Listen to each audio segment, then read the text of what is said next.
Some mountains don't want to be counted. Glastonbury Mountain rises to 3,748 feet in the southwestern corner of Vermont, though for most of the 20th century, few people could agree on its exact elevation. The peak sits within what locals call the Bennington Triangle, a stretch of wilderness between Glastonbury, Woodford, and Somerset that has accumulated more missing persons cases per square mile than anywhere else in New England.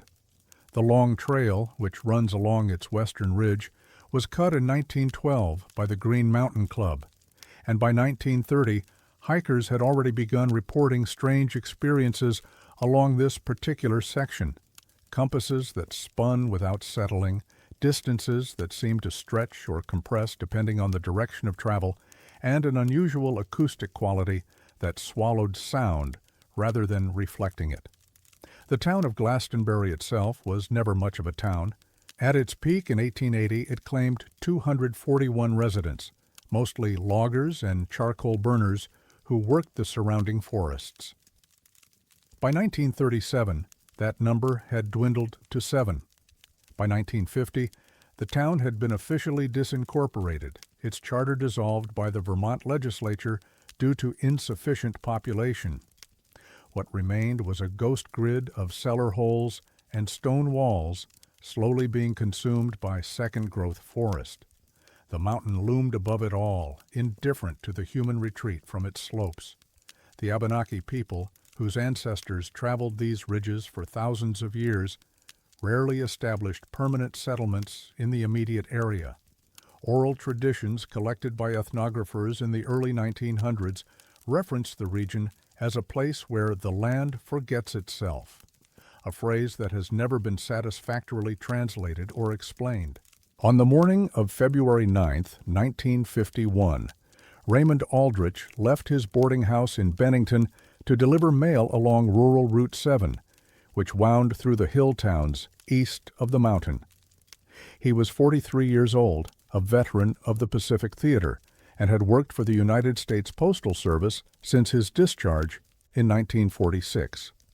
Colleagues described him as methodical and private, a man who kept detailed records of his routes, fuel consumption, and weather observations in a series of small leather journals he ordered by mail from a stationery company in Boston. The temperature that morning was 14 degrees Fahrenheit, with clear skies forecast through the afternoon. Aldrich completed his regular deliveries by 2 o'clock and was last seen at the general store in Woodford, where he purchased a thermos of coffee and mentioned to the proprietor, Eleanor Barrows, that he intended to take a short detour to check on an elderly customer who lived off an unmaintained road near the base of Glastonbury. This was not unusual. Aldrich had a reputation for going beyond his official duties during the winter months, particularly for residents who lived in isolated areas. He never arrived at the customer's home. A search was organized on February 11th after Aldrich's postal vehicle was discovered parked at a trailhead 3 miles from where he should have been. His mail satchel sat on the passenger seat, still containing 14 pieces of undelivered correspondence. His coat hung on a hook behind the driver's seat.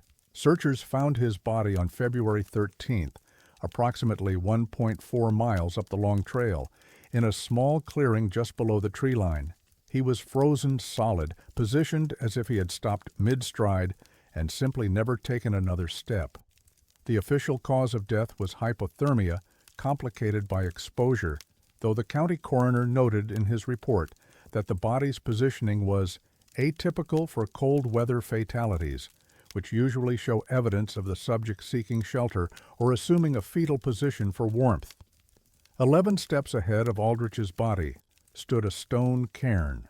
The cairn was described in the initial search report as approximately 4 feet in height, constructed of flat stones consistent with local geological formations and appearing weathered. The Green Mountain Club maintains detailed records of all trail markers along the Long Trail, and no cairn was documented at that location, not in 1951, and not in any survey conducted before or since.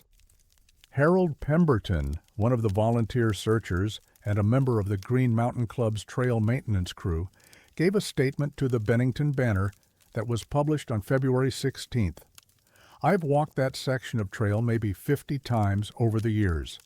There's nothing there. No cairn, no marker, nothing. But I saw it that day, same as everyone else. 4 feet tall, maybe a little more. Looked like it had been there forever. When a recovery team returned to retrieve Aldrich's body on February 14th, the cairn was gone. Eleanor Barrows, the Woodford store owner who had spoken with Aldrich on the day of his disappearance, was interviewed by a reporter from the Rutland Herald 3 weeks later.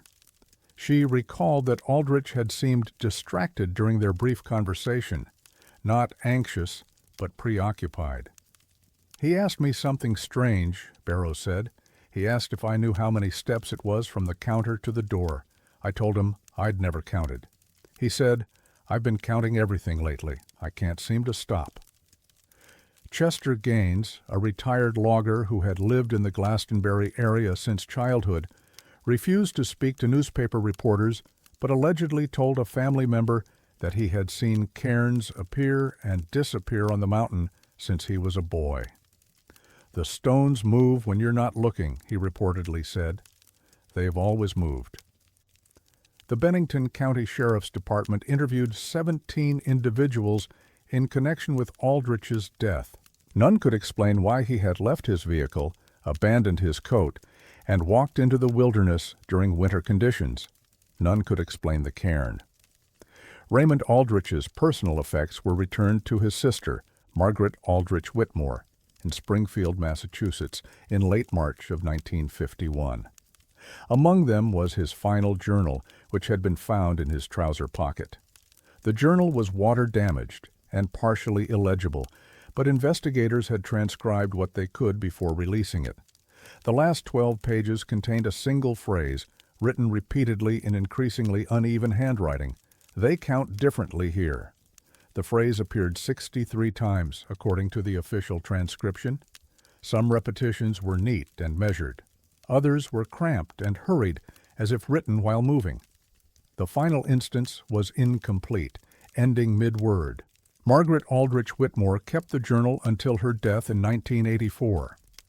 After her estate was settled, the journal was donated to the Vermont Historical Society, where it was cataloged and stored. In 2003, a graduate student researching the Bennington Triangle disappearances requested access to the document.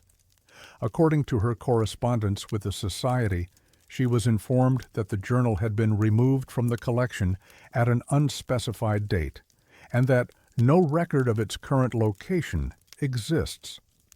The Vermont Historical Society has no official explanation for the journal's disappearance. A spokesperson, reached by telephone in 2011, stated only that items are occasionally deaccessioned or transferred without complete documentation, particularly those acquired before digital record-keeping. No transfer paperwork has ever been located. The phrase "they count differently here" does not appear in any known Abenaki text or oral tradition. Linguists at the University of Vermont who reviewed the case in 1997 suggested it might be a subjective distortion related to hypothermia-induced confusion, though they acknowledged that the repetitive, systematic nature of the writing was inconsistent with typical hypothermia symptoms, which usually produce scattered, incoherent text. Dr. Franklin Okonkwo, a forensic psychologist who consulted on a 2009 documentary about the Bennington Triangle, offered a different perspective. Repetition of this kind suggests an attempt to communicate something that language isn't quite equipped to handle. He wasn't confused. He was trying to describe something he understood but couldn't translate. The cairn has never been photographed. The 14 searchers who reported seeing it in 1951 all described it consistently: 4 feet tall, weathered, constructed of flat gray stones, but no physical evidence of its existence has ever been recovered. Soil analysis conducted at the site in 1978 found no compression marks or mineral traces consistent with prolonged stone placement. The Vermont State Police quietly closed the Aldrich case in 1954, classifying the death as accidental due to exposure. The case file was sealed under a state provision that allows closure of investigations deemed unlikely to yield additional actionable evidence. Freedom of Information requests filed in 1989, 2001, and 2016 have all been denied. Glastonbury Mountain remains one of the least visited peaks on the Long Trail. The Green Mountain Club does not actively discourage hikers from attempting the summit, but trail maintenance in the area has been minimal since the 1980s. Several sections have become overgrown, and the few shelters that once stood along the route have been decommissioned. Locals in Bennington and Woodford rarely discuss the mountain by name. When asked, most simply change the subject. In 2018, a trail runner completing a solo traverse of the Long Trail reported something unusual during his passage over Glastonbury. He described it in a blog post that was later deleted but archived by researchers. I stopped to adjust my pack and realized I'd been counting my steps without meaning to.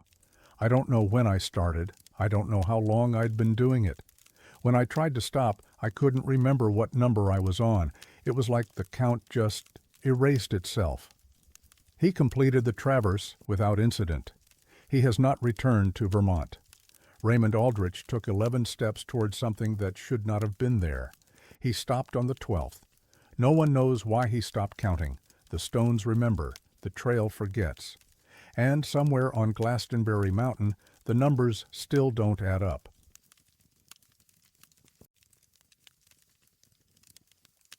Some frequencies were never meant to carry voices. Burke Mountain rises 3,267 feet above the town of East Burke in Vermont's Northeast Kingdom, a region named not for any royal connection, but for its remoteness, its silence, and the peculiar independence of its scattered residents. The mountain itself has been home to a ski area since 1956, but long before the lifts and lodges arrived, its summit served a different purpose. In 1943, the United States government installed a radio relay station near the peak as part of a communications network designed to coordinate civil defense efforts across northern New England. The station was decommissioned after the war, reactivated during the early Cold War period, and by 1968 operated as a semi-automated relay point maintained by a rotating staff of 3 technicians employed by the Federal Communications Commission. The Northeast Kingdom winters are not gentle. Average January temperatures hover around 12 degrees Fahrenheit, and storms moving down from Canada frequently isolate the region for days at a time. The roads that wind up Burke Mountain were unpaved in 1968, and during heavy snowfall, the relay station became effectively cut off from the valley below. Technicians stationed there were required to maintain provisions for at least 2 weeks of self-sufficiency. The station itself was a modest structure, a concrete blockhouse with a 30-foot antenna array, backup generators, and sleeping quarters for 3. Its primary function was to receive, amplify, and retransmit emergency broadcasts across a network that stretched from the Canadian border to the Massachusetts state line. Most shifts were uneventful. The equipment largely ran itself. The technicians monitored gauges, logged transmission times, and waited for their rotation to end. The locals in East Burke called the station the Listening Post, though no one could remember who had first used the name or why it had stuck. On the evening of March 2, 1968, a late-season blizzard descended on the Northeast Kingdom with unusual speed. Weather stations in St. Johnsbury recorded a barometric pressure drop of 0.8 inches of mercury in less than 3 hours, an atmospheric anomaly that meteorologists later described as statistically improbable for the region. By 8 o'clock that evening, visibility on Burke Mountain had dropped to less than 15 feet, and wind gusts exceeded 60 miles per hour. The 3 technicians on duty that night were Gordon Holloway, age 34, a senior communications specialist who had worked at the station since 1963. Peter Vasiliev, age 28, a recent transfer from a similar facility in New Hampshire, and Donald Mercer, age 41, a veteran of the Korean War who had joined the FCC after his military service and was known among colleagues for his meticulous record-keeping. At 9:17 p.m., according to the station's automated transmission log, the relay equipment registered an incoming signal on a frequency that was not part of the standard emergency broadcast network. The signal was weak but clear, a female voice speaking in measured tones reciting what appeared to be geographic coordinates. Holloway, who was monitoring the equipment at the time, noted the anomaly in the station's logbook. His entry, later transcribed by investigators, read, "Unidentified transmission received at 21:17 hours. Female voice, no call sign. Coordinates given do not correspond to any known location. Signal origin unknown. Vasiliev and Mercer confirm reception." The coordinates, as recorded by Holloway, were 44 degrees, 31 minutes north latitude, 71 degrees, 48 minutes west longitude. Standard navigation charts place these coordinates in a densely forested area approximately 7 miles northwest of Burke Mountain, a location that, according to United States Geological Survey maps from the period, contains no structures, roads, or named geographic features. The voice continued transmitting for approximately 14 minutes. The three technicians listened. None attempted to respond. What happened in the hours that followed has never been fully explained. The station's automated log recorded normal relay operations until 11:42 p.m., when all transmissions ceased simultaneously. The backup generators, which should have maintained power indefinitely, showed no signs of malfunction. The equipment simply stopped. When a maintenance crew reached the station on March 5th, after the roads had been partially cleared, they found the blockhouse door standing open. Snow had drifted into the main room to a depth of nearly 3 feet. The heating system was still operational, but the interior temperature had dropped to match the outside air. Gordon Holloway was found seated at the monitoring station, frozen in place. His headphones were still positioned over his ears. His right hand rested on the frequency dial, which had been turned to a setting outside the station's normal operational range. Peter Vasiliev was discovered approximately 40 yards from the blockhouse, face down in a snowdrift. He was wearing only his undershirt and trousers. His boots, coat, and gloves were later found arranged neatly on his bunk inside the station, as if he had undressed with care before walking out into the storm. Donald Mercer was not found. A search operation involving state police, National Guard personnel, and civilian volunteers combed the mountain for 11 days. Tracking dogs were brought in from Montpelier. Aerial surveys were conducted when weather permitted. No trace of Mercer was ever discovered, no clothing, no equipment, no remains. The station's logbook, which Holloway had been maintaining throughout the evening, was recovered by investigators. The final entry, written in Holloway's handwriting, was timed at 11:39 p.m. "She's still transmitting. Mercer says he knows where it's coming from. Vasiliev won't stop crying. I can hear her even with the headphones off. I think she's been here the whole time." The Federal Communications Commission conducted an internal review of the incident in April 1968. The review was classified, and its findings have never been released to the public. However, documents obtained through Freedom of Information requests in 1994 include a memorandum from the FCC's regional director to the agency's headquarters in Washington, D.C., which states, "The broadcast logs from the Burke Mountain Station have been transferred to secure storage pending further analysis. The frequency anomalies recorded on the night of March 2nd do not correspond to any licensed transmission source and cannot be explained by atmospheric interference or equipment malfunction. Recommend indefinite suspension of operations at this location." The station was permanently decommissioned in June 1968. The antenna array was dismantled. The blockhouse was sealed. No official explanation was provided to local authorities or the families of the deceased technicians. Margaret Holloway Desjardins, Gordon Holloway's widow, attempted for years to obtain information about her husband's death. In a letter to Senator George Aiken dated November 1970, she wrote, "I have been told that Gordon died of exposure during a winter storm. I have been told that the investigation is closed, but no one will tell me what he heard that night or why the men who came to collect his belongings asked so many questions about frequencies and coordinates. I have been told that the broadcast logs no longer exist. I do not believe this." She never received a substantive response. She died in 1988 without learning the contents of the classified review. Elena Vasilyev Morrison, Peter Vasilyev's sister, was interviewed by a journalist researching the incident in 2004. She recalled visiting her brother at the station in January 1968, approximately 6 weeks before his death. He seemed nervous, not scared exactly, but attentive, like he was listening for something.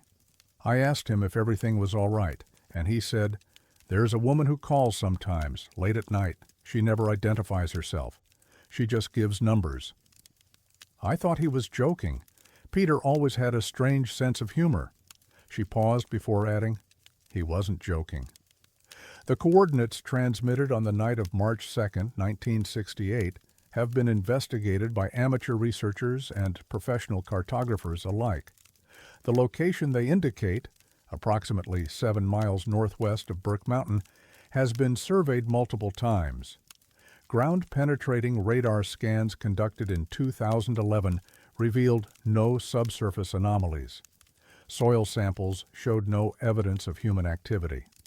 And yet, in 1983, a hunter named Roland Pelletier reported becoming disoriented in the same area during an early winter snowfall. He described hearing what he initially took to be a radio broadcast, a woman's voice speaking calmly, reciting numbers. He followed the sound for what he estimated to be 20 minutes before realizing that the voice was not coming from any particular direction. It seemed to emanate from the air itself. Pelletier abandoned his hunt and returned to his vehicle. He never filed an official report, but he mentioned the experience to a bartender in Lyndonville, who mentioned it to a journalist, who included it as a footnote in a 1991 article about unexplained phenomena in the Northeast Kingdom. "I've hunted those woods my whole life," Pelletier reportedly said. "I know every ridge and hollow, but that day I couldn't find my way." The voice kept saying the same numbers over and over. When I finally got back to my truck, I realized I'd been walking in circles, perfect circles, like something was keeping me in one place. Donald Mercer's body has never been recovered. His personnel file, requested by his family in 1972, was returned with significant redactions. His service record, his training certifications, and his previous duty assignments were all obscured. The only legible notation was a handwritten comment in the margin. Subject demonstrated unusual sensitivity to atmospheric conditions. Recommend monitoring. No further explanation was provided. No one at the FCC has ever clarified what unusual sensitivity meant or why it warranted monitoring. The relay station on Burke Mountain was demolished in 1979. The concrete foundation was removed. The access road was allowed to revert to forest. Today, no physical evidence remains that the structure ever existed. But radio operators in the Northeast Kingdom still report occasional anomalies on certain frequencies, brief transmissions lasting only seconds, consisting of coordinates that lead nowhere and a voice that never identifies itself. The coordinates are always different. The voice is always the same.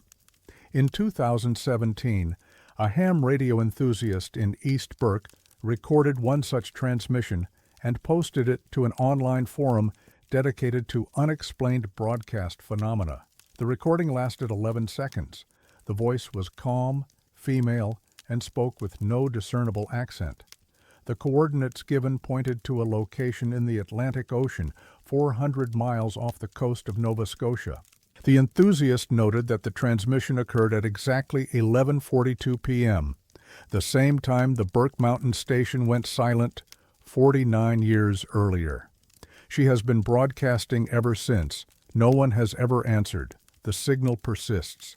The frequency remains open, and somewhere in the static between stations, a voice is still waiting for someone to follow her home.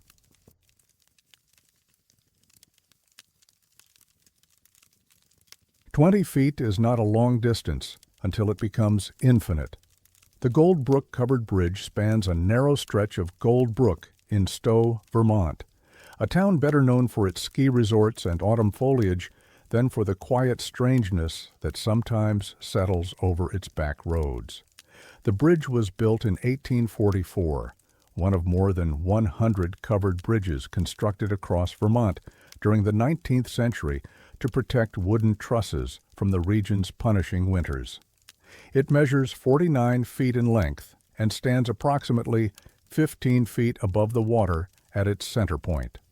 Locals have called it Emily's Bridge for as long as anyone can remember, though the origin of the name has never been definitively established. The most common explanation involves a young woman named Emily who allegedly hanged herself from the bridge's rafters in the 1850s after being abandoned by her lover on what was supposed to be their wedding night. This story appears in no historical record. No death certificate, newspaper account, or church document from the period mentions such an incident. The Stowe Historical Society has investigated the legend multiple times and found nothing to substantiate it. And yet, the name persists. And yet people have reported strange experiences at the bridge for more than a century: scratching sounds on car roofs, unexplained lights in the windows of the covered passage, a pervasive sense of being watched from within the structure's dark interior. Most of these accounts are easily dismissed as the product of suggestion and expectation. People arrive looking for ghosts and find what they're looking for. But not everything that happens at Emily's Bridge fits neatly into the category of folklore. Dorothy Ashworth was 67 years old when she died on the afternoon of January 15, 1983. She had retired from teaching English at Stowe High School in 1979 after 31 years in the classroom. Her colleagues remembered her as precise, demanding, and deeply private, a woman who lived alone in a small farmhouse on Covered Bridge Road and spent her winters photographing the landscape she had known her entire life. Photography had been Dorothy's passion since childhood. Her father, a surveyor for the State Highway Department, had given her a Kodak Brownie camera for her 10th birthday, and she had documented the changing face of Stowe for more than 5 decades. Her collection, later donated to the Vermont Historical Society, contains over 4,000 images, farms, covered bridges, town centers, and mountain vistas captured across every season. On the morning of January 15th, Dorothy left her home at approximately 9 o'clock to photograph the Gold Brook covered bridge after a fresh snowfall. The weather forecast called for clear skies and temperatures in the mid-20s, cold but manageable for a short outdoor excursion. She carried her Nikon FM2 camera, a thermos of tea, and a walking stick she had used since a hip replacement surgery 2 years earlier. She told no one where she was going. This was not unusual. Dorothy preferred solitude and rarely discussed her photographic expeditions in advance. At approximately 2:15 that afternoon, a sudden squall descended on the Stowe area with almost no warning. Weather stations in Waterbury recorded a temperature drop of 18 degrees in less than 40 minutes. Visibility on secondary roads fell to near zero. The squall lasted approximately 90 minutes before dissipating as quickly as it had arrived. Dorothy Ashworth did not return home that evening. A search party was organized on the morning of January 16th after a neighbor noticed that Dorothy's car was still parked in her driveway, but her house lights had not been turned on. Searchers found her body at 3:47 that afternoon, approximately 20 feet from the eastern entrance of the Gold Brook covered bridge. She was lying face up in the snow, her arms at her sides, her eyes open. The walking stick lay parallel to her body, as if she had set it down deliberately rather than dropping it. Her thermos, still half full of frozen tea, was found in her coat pocket. Her camera hung from a strap around her neck. The county coroner, Dr. Ellis Johansson, determined the cause of death to be hypothermia. His report noted that Dorothy's core body temperature at the time of discovery was consistent with approximately 18 to 20 hours of exposure, placing her death in the early afternoon of January 15th, during or shortly after the squall. What troubled the search party, and what has never been adequately explained, was the location of the body. Dorothy Ashworth died 20 feet from shelter. The covered bridge would have provided protection from wind, snow, and the worst of the cold. She was an experienced winter hiker who had lived in Vermont her entire life. She knew the dangers of exposure. She knew that bridge was there. She had photographed it dozens of times over the years. Search team leader Vincent Marquette, a volunteer firefighter from Stowe, gave a statement to the Stowe Reporter that was published on January 19th. "I've seen people die of exposure before. Usually they're disoriented, confused. They wander off in the wrong direction or try to dig into the snow. Mrs. Ashworth wasn't like that. She was facing the bridge. She could see it. She just stopped." He paused before adding, 20 feet. I keep thinking about that. Why would anyone stop 20 feet from safety? Dorothy Ashworth's camera was recovered with the body and turned over to her family. Her nephew, Thomas Ashworth Beckett, had the film developed at a photography shop in Burlington approximately 2 weeks after her death. The roll contained 17 exposures. All 17 photographs were of the Goldbrook covered bridge. All 17 were taken from approximately the same position, a spot on the road roughly 30 yards east of the structure, where the bridge would have been centered in the frame against the snow-covered hillside beyond. And in each successive photograph, the bridge appeared slightly further away. Thomas Ashworth Beckett brought the photographs to the attention of the Lamoille County Sheriff's Department in early February 1983. Deputy Richard Fontaine, who reviewed the images, included a notation in the case file that was later obtained through public records requests. Photographs examined. Bridge appears at varying distances from camera position despite apparent identical framing. Consulted with photography instructor at Johnson State College, who suggested possible lens distortion or development error. However, instructor noted that the degree of variation would require significant physical movement between exposures, which is inconsistent with the reported camera position. The photography instructor, Professor Miriam Okonkwo, provided a written assessment that was appended to the case file. The 17 images appear to have been taken in rapid succession, based on the minimal change in lighting conditions and snow accumulation between frames. If the photographer remained stationary, the bridge should appear at a consistent distance in all exposures. It does not. In the first image, the bridge appears approximately 30 yards from the camera position. In the final image, it appears approximately 60 yards away. I have no technical explanation for this discrepancy. Professor Okonkwo declined to speculate further. When contacted by a journalist in 2001, she stated only, "I've thought about those photographs for almost 20 years. I still don't understand what I was looking at."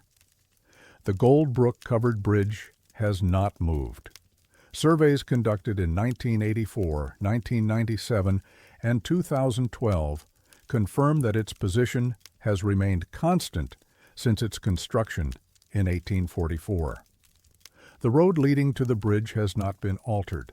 The sight lines have not changed. And yet, Margaret Lindqvist, a retired postal carrier who delivered mail along Covered Bridge Road from 1971 to 1994, was interviewed about the Ashworth case by a local historian in 2008.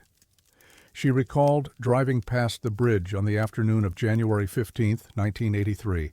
approximately 1 hour before the squall arrived.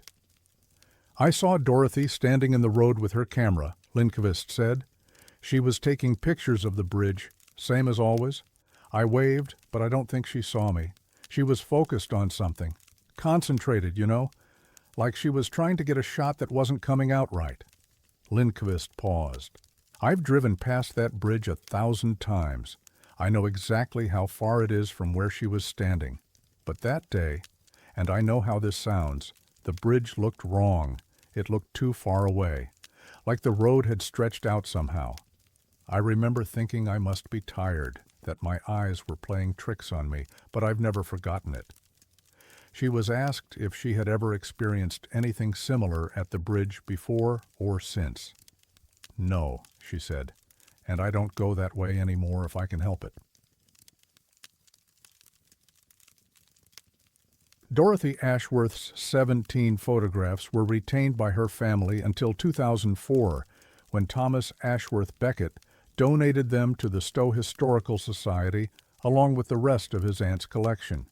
The Society accepted the photographs but has never displayed them publicly. A request to view the images in 2015 was denied by the Society's director, who cited preservation concerns and the sensitive nature of the material. No copies of the photographs have ever been published. Their contents are known only through the written descriptions in the Sheriff's Department case file and Professor Okonkwo's assessment.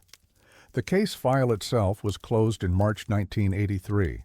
The official determination was death by accidental hypothermia.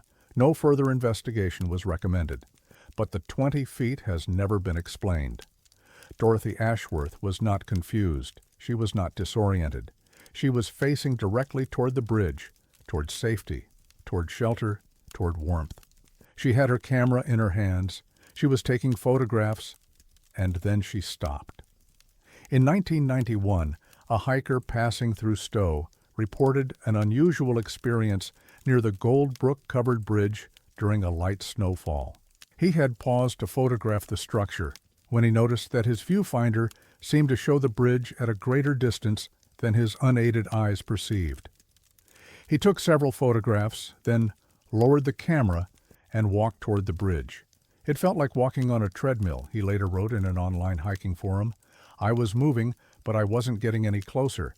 The bridge just stayed the same distance away, no matter how far I walked.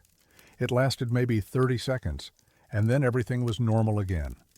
I made it to the bridge, walked through it, no problem. But for those 30 seconds, I understood why someone might just give up." He did not report the incident to authorities.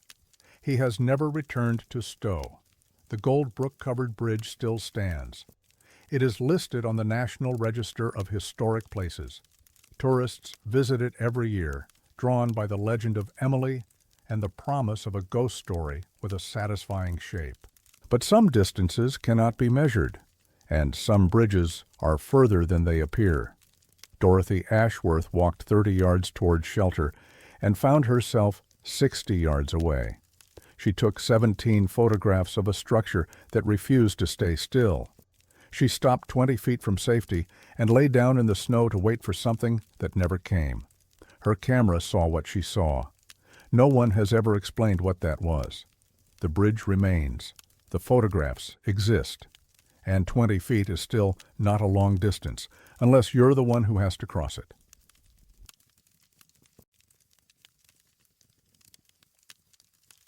There are things the atmosphere does not forgive. Granville Gulf Reservation occupies a narrow notch in the Green Mountains of central Vermont, a glacially carved passage that drops nearly 1,000 feet over the course of 3 miles. The Gulf is home to Moss Glen Falls, one of the tallest waterfalls in the state, and to a stretch of old-growth forest that has never been logged. Route 100 runs through its center, hugging the cliff walls so tightly that winter travelers sometimes report the unsettling sensation of driving through a roofless tunnel, stone on one side, void on the other. The reservation was established in 1928 to protect the Gulf's unique geology and ecology from development. But protection has not made the place less strange. The topography creates unusual wind patterns, with gusts that seem to originate from nowhere and dissipate into nothing. Temperature inversions are common, producing fog banks that persist for days while the surrounding valleys remain clear. Sound behaves unpredictably. Conversations have been reported carrying across impossible distances, while shouts from a few yards away go unheard. The Abenaki people, whose ancestors traversed these mountains for thousands of years, have a name for Granville Gulf that does not appear on any official map. Ethnographers working in the region during the early 20th century recorded it phonetically as Wobigwasek, which has been tentatively translated as the place where breath turns back. Elders interviewed in the 1960s declined to elaborate on the meaning, stating only that the Gulf was not a place to ask questions. In 1974, a man came to Granville Gulf with nothing but questions. He did not leave with answers. Dr. Nathaniel Erickson was 41 years old and held a faculty position in the Department of Geology at the University of Vermont. His specialty was erosion mechanics, the study of how water, wind, and ice shape landscapes over geological time. He had published extensively on the formation of Vermont's mountain gaps and was considered one of the leading authorities on glacial topography in New England. In the autumn of 1974, Erickson received a grant from the National Science Foundation to conduct a comprehensive survey of erosion patterns in Granville Gulf. The project was intended to produce detailed measurements of rock weathering, sediment distribution, and the effects of seasonal flooding on the Gulf's distinctive terrain. It was routine scientific work, the kind Erickson had performed dozens of times throughout his career. He arrived at the Gulf on November 3, 1974, and established a base camp near the northern entrance to the reservation. His equipment included standard geological survey instruments, a portable weather station, and a series of leather-bound notebooks in which he recorded his observations in meticulous handwriting. He planned to spend 2 weeks in the field before returning to Burlington to analyze his data. On November 9th, a severe winter storm system moved into central Vermont. The National Weather Service issued warnings for heavy snow, high winds, and dangerous wind chill temperatures. Most travelers evacuated the area. Erickson chose to remain. His last confirmed communication was a radio call to the university's geology department on the afternoon of November 9th. He reported that conditions were deteriorating, but that he intended to use the storm as an opportunity to measure erosion effects in real time. His voice, according to the department secretary who received the call, was calm but distracted, like he was thinking about something else. The storm lasted 3 days. Search and rescue operations began on November 13th, after Erickson failed to report in at the scheduled time. A team from the Vermont State Police, assisted by National Guard personnel and local volunteers, entered the Gulf on the morning of November 14th. They found his body at 2:23 that afternoon. Erickson was seated on a flat rock approximately half a mile from his base camp, facing east toward the rising terrain of the Gulf's interior. His posture was upright, his hands resting on his knees, his eyes open. Snow had accumulated around him, but had not covered him, a detail the search team found difficult to explain, given the intensity of the storm. His clothing was intact. His equipment was arranged neatly beside him: barometer, thermometer, anemometer, and 3 notebooks. The cause of death was determined to be hypothermia. County Coroner Dr. Wallace Sorensen noted in his report that Erickson showed no signs of struggle, injury, or attempt to seek shelter. The subject appears to have seated himself deliberately and remained stationary until death occurred, Sorensen wrote. This is inconsistent with typical hypothermia behavior, which usually involves involuntary movement and eventual loss of motor control. The search team recovered Erickson's notebooks and delivered them to the university. What they contained would trouble meteorologists for decades. Ericsson's first two notebooks were unremarkable, detailed observations of rock formations, sediment samples, and water flow patterns consistent with his stated research objectives. The third notebook was different. Beginning on November 9th, the date the storm arrived, Ericsson had abandoned geological observations entirely. The remaining pages were filled with atmospheric pressure readings recorded at irregular intervals over the next 72 hours. The readings made no sense. Standard atmospheric pressure at sea level is approximately 29.92 inches of mercury. At Granville Gulf's elevation of roughly 1,600 feet, normal pressure would be approximately 28.8 inches. Ericsson's readings ranged from 22.4 inches to 36.1 inches, extremes that, according to meteorologists who later reviewed the data, do not occur naturally anywhere on Earth. Dr. Caroline Nystrom, an atmospheric scientist at the Massachusetts Institute of Technology who examined the notebook in 1977, provided a written assessment that was included in the university's internal review. The pressure readings recorded by Dr. Ericsson fall outside the range of any documented meteorological phenomenon. A reading of 22.4 inches would indicate conditions more severe than a Category 5 hurricane. A reading of 36.1 inches has never been recorded in Earth's atmosphere. These numbers should not exist. She noted that the readings did not follow any recognizable pattern. They did not rise and fall with the storm's progression, nor did they correlate with time of day or location within the Gulf. If these measurements are accurate, Nystrom concluded, then Dr. Ericsson was observing something that cannot be explained by current atmospheric science. If they are inaccurate, I have no explanation for how a trained scientist using calibrated instruments could produce such consistent errors. The instruments themselves were tested after Ericsson's death and found to be functioning normally. Between the pressure readings, Ericsson had made notes. Most were fragmentary and difficult to interpret, but several passages stood out to investigators. On November 10th, at an entry time-stamped 3:47 a.m., he wrote, "The wind has a structure. I can hear the intervals. It's not random. There's a pattern, but the numbers don't follow any base I recognize. Not decimal, not binary, something older." On November 11th at 11:19 p.m., I asked it what it was. I know how that sounds. I asked the wind what it was. It answered, not in words, in pressure. The barometer needle moved before the gust arrived, not after. Effect before cause. I've recorded everything. No one will believe me. The final entry, undated but presumed to be from November 12th, read, "I understand now. The storm isn't weather. It's language. The pressure changes are syntax. The gusts are vocabulary. I've been measuring a conversation I was never meant to hear. I asked the wind a question, and now it won't stop answering." The notebook ended there. 12 pages remained blank. News of Ericsson's death reached the Abenaki community in the Champlain Valley within days.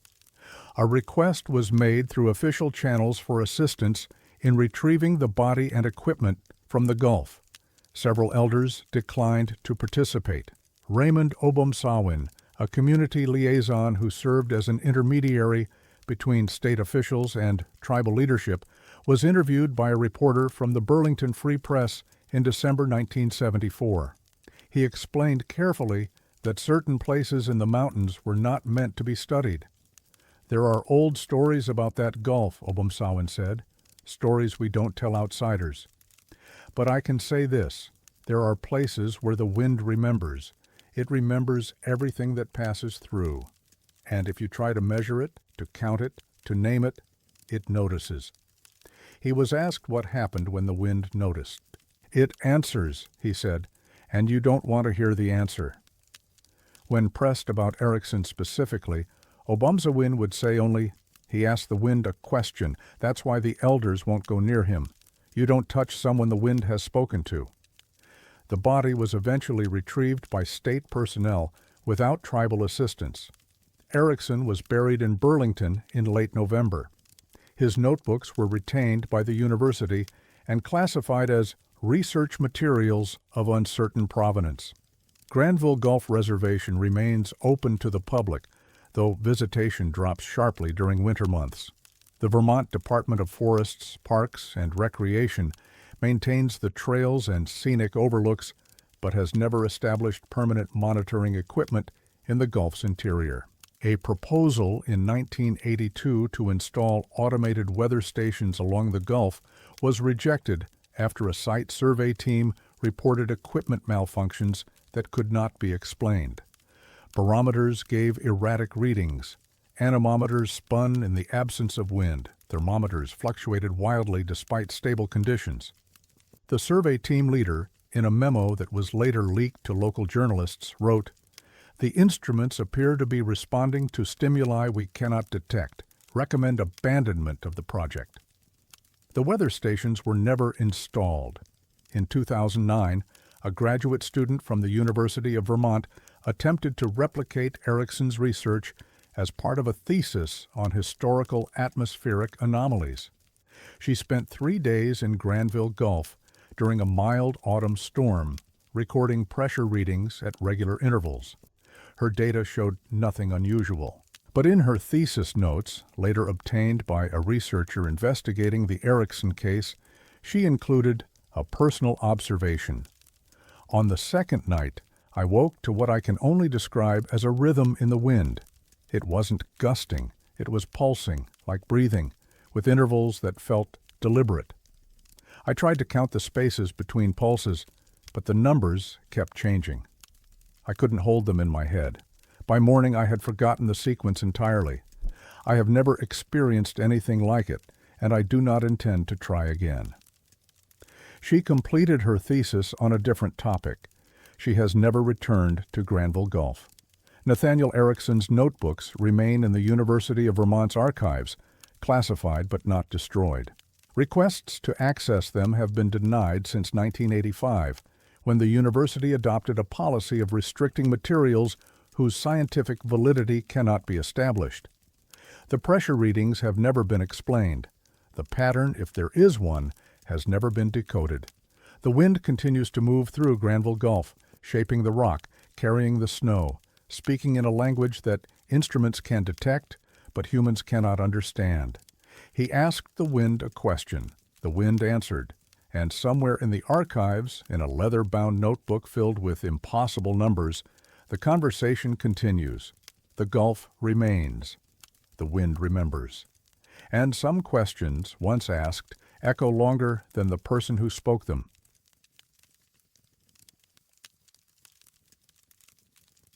Some houses exist only when you need them. Victory Bog sprawls across nearly 5,000 acres in the northeastern corner of Vermont, a glacial wetland so remote that it has never been developed, never been farmed, and never been fully mapped. The bog sits within the town of Victory, which holds the distinction of being one of the least populated municipalities in the state.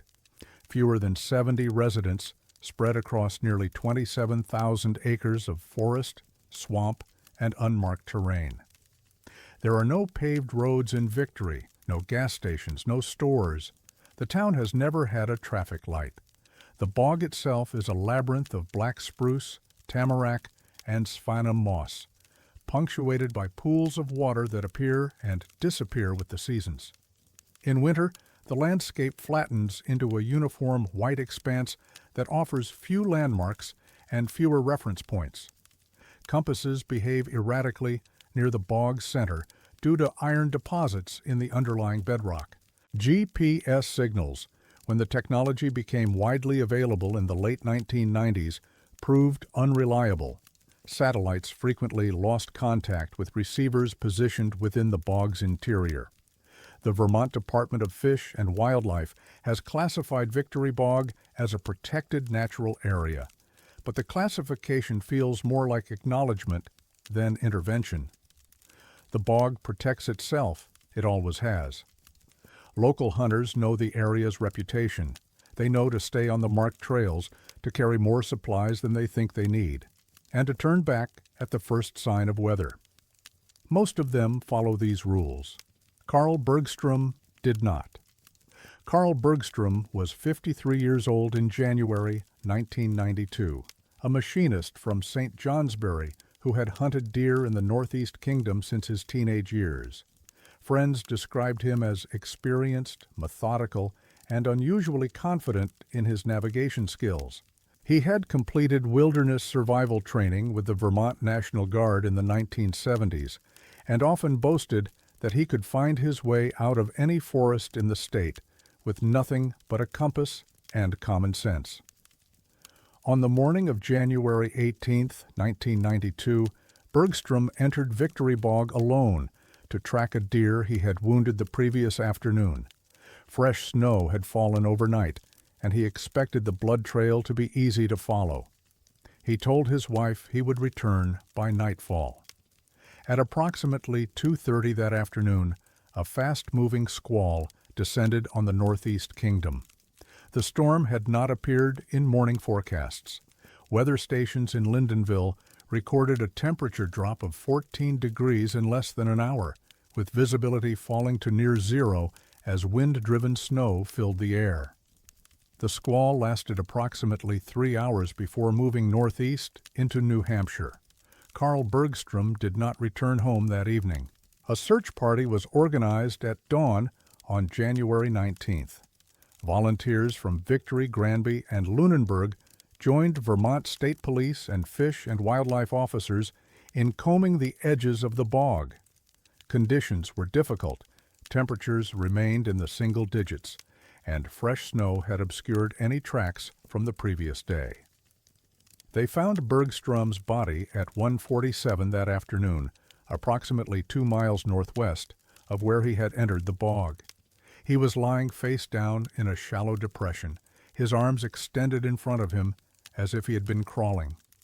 His rifle was found 70 yards to the east, propped against a spruce tree. His compass was still in his pocket, functioning normally. The cause of death was hypothermia, but the circumstances of his final hours have never been explained. When search teams analyzed Bergstrom's tracks, which remained partially visible beneath the fresh snow, they discovered something unusual. His path through the bog formed a nearly perfect circle, approximately 1.3 miles in diameter.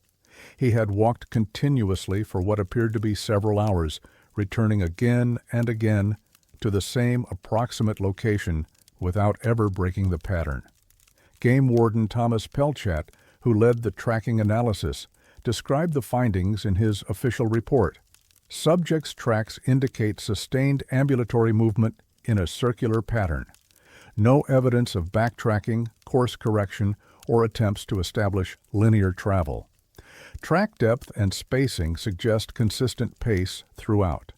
Pattern is inconsistent with typical disorientation behavior, which usually produces erratic or wandering paths. Pelchat noted that the circle's center point fell within a small clearing, approximately 300 yards from where Bergstrom's body was found. The clearing contained nothing, no structures, no debris, no indication that anything had ever stood there. But Bergstrom's notebook, recovered from his jacket pocket, suggested otherwise. Carl Bergstrom had carried a small spiral notebook for recording hunting observations, deer sightings, weather conditions, terrain notes. The final pages of this notebook contained entries that did not match his previous writing style. The first anomalous entry was time-stamped 2:45 p.m. on January 18th. Storm came in fast, can't see 20 feet. Found a farmhouse, thank God. Going to wait it out inside. The second entry, time-stamped 3:15 p.m.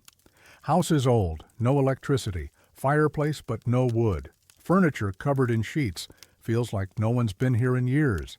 But there's a fire burning in the kitchen stove. I can see the light under the door, haven't opened it yet. The third entry, time-stamped 4:03 p.m. The house is wrong. I've been trying to find the front door, but I keep ending up in the same room. The windows all face the same direction. Every window, same view, same trees. That's not possible. The fourth entry, time-stamped 5:22 p.m. I went outside to check the orientation. The house faces east. All four walls face east. I walked around it 3 times. Every side is the front. Every door is the front door. The fifth entry, time-stamped 6:41 p.m. I'm leaving. I don't care about the storm. I'm walking until I find the road. I'll follow my compass due south. I will not look back at the house. There were no further entries. Aerial surveys of Victory Bog were conducted on January 21, 1992, using a Vermont State Police helicopter equipped with thermal imaging equipment. The surveys covered the entire area where Bergstrom had walked, including the clearing at the center of his circular path.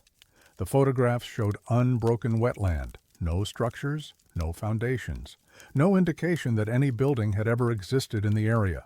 Chief Pilot Raymond Dostie, who conducted the flyover, included a note in his report. Surveyed target area at altitudes of 500, 1,000, and 2,000 feet. No man-made structures visible, no thermal signatures consistent with recent habitation. Area appears to be undeveloped bogland with no evidence of historical construction. Historical records were checked. No farmhouse had ever been built in that section of Victory Bog. No deeds existed.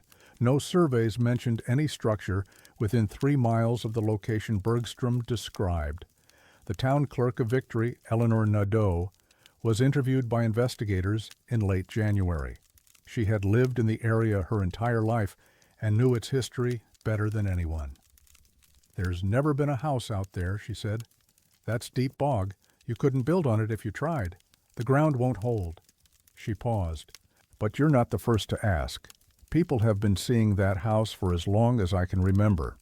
My grandmother talked about it, said it showed up during storms, always in a different place. She called it the house that doesn't know which way to stand." Nadeau was asked if anyone had ever found physical evidence of the structure. "No," she said, "but the ones who've seen it, they always walk in circles afterward, like they're looking for something that was there a moment ago." The Bergstrom case was officially closed in February 1992. The death was ruled accidental, attributed to hypothermia and disorientation during severe weather conditions. The notebook entries were classified as consistent with confusion associated with early-stage hypothermia. But several details troubled investigators. Bergstrom's compass, tested after his death, showed no malfunction.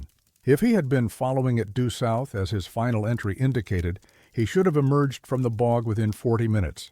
Instead, his tracks showed him walking in a circle for what appeared to be at least 4 hours, never deviating, never correcting, never stopping until he collapsed.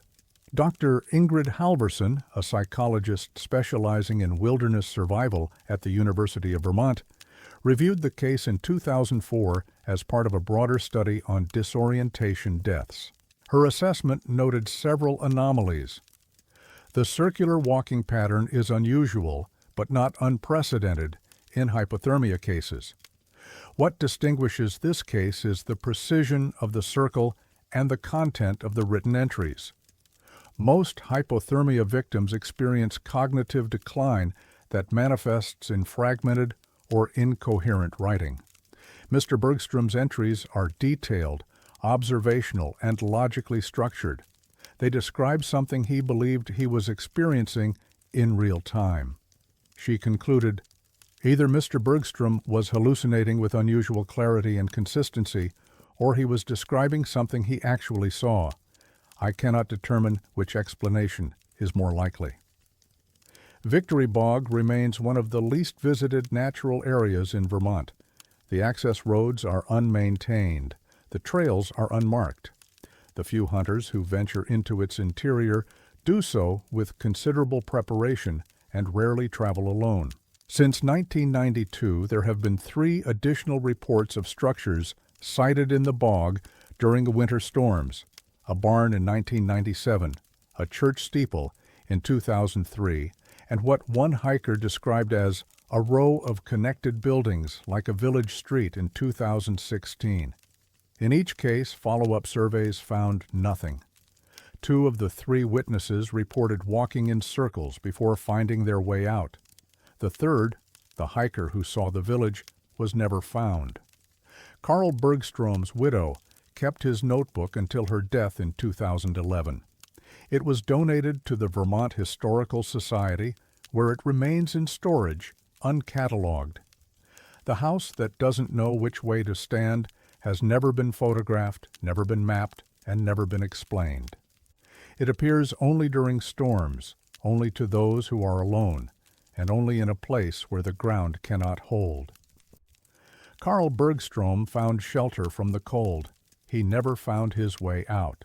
The bog remembers, the house waits, and somewhere in victory, every direction leads to the same door.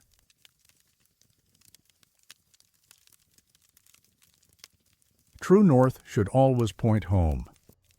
The Lye Brook Wilderness occupies nearly 18,000 acres of the Green Mountain National Forest in southwestern Vermont, a federally designated wilderness area where motorized equipment is prohibited and trails are maintained only to the minimum standard necessary for safe passage.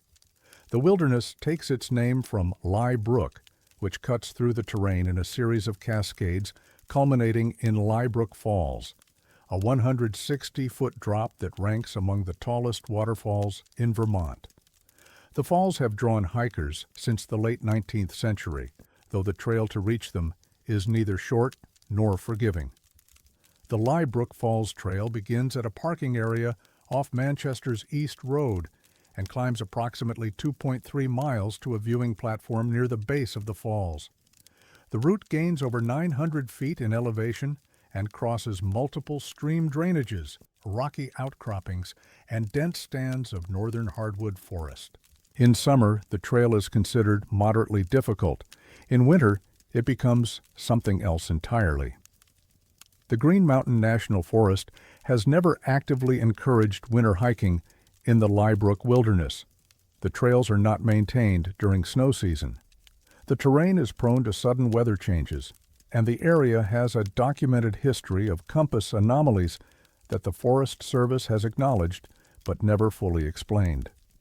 Internal memoranda from the 1970s reference localized magnetic deviations in certain sections of the wilderness attributed to iron ore deposits in the underlying bedrock. Rangers were instructed to advise hikers to carry backup navigation methods and to avoid relying solely on magnetic compasses. The memoranda were never made public. In December 1987, two hikers entered the Lye Brook Wilderness during a weather window that closed faster than anyone predicted. They had compasses, they had experience, they had everything except a way home. David Kowalczyk was 34 years old, a civil engineer from Albany, New York, with more than 15 years of backcountry hiking experience. His partner, Susan Thorne, was 31, a physical therapist and accomplished mountaineer who had summited several peaks in the White Mountains and Adirondacks. They had met through a hiking club in the Capital Region and had been dating for approximately 2 years.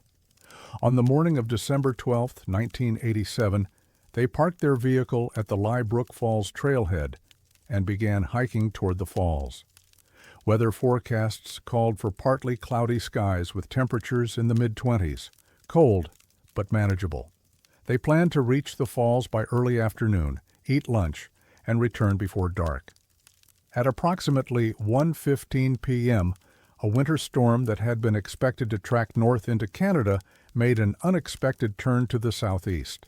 Within 90 minutes, the Lye Brook Wilderness was engulfed in heavy snow and near zero visibility. Temperatures dropped into the single digits.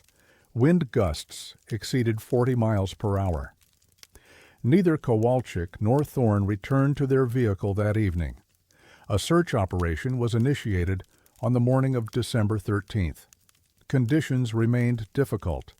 Snow had accumulated to nearly 18 inches overnight, and wind had created drifts exceeding 4 feet in exposed areas.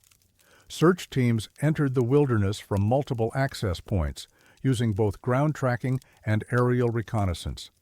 The bodies were discovered at 4:12 that afternoon approximately 370 yards from the trailhead parking area.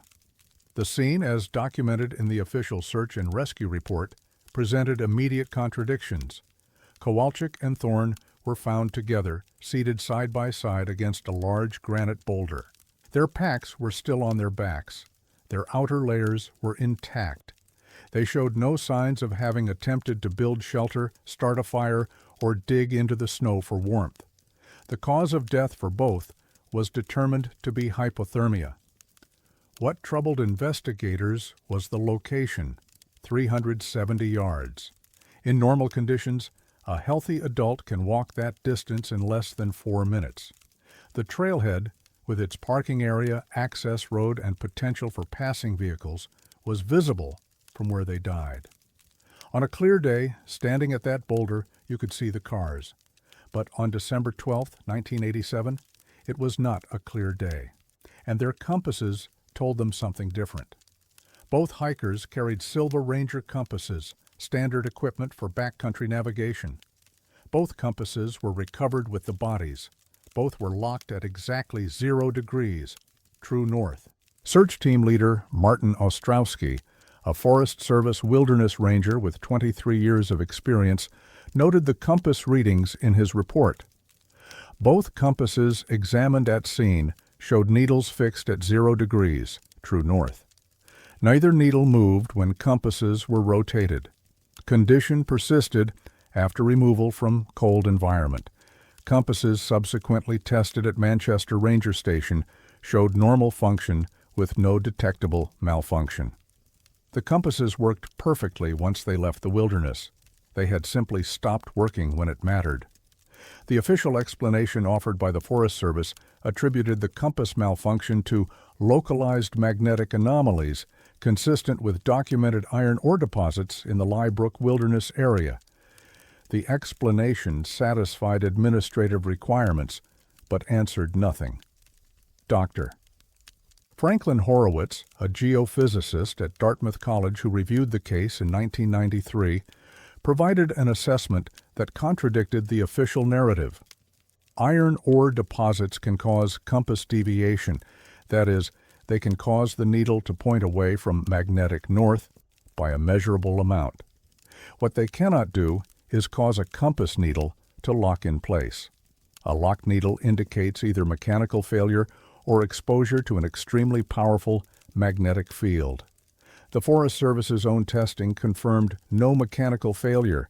The nearest source of an artificial magnetic field powerful enough to lock a compass needle would be industrial equipment, which does not exist in a federally designated wilderness area.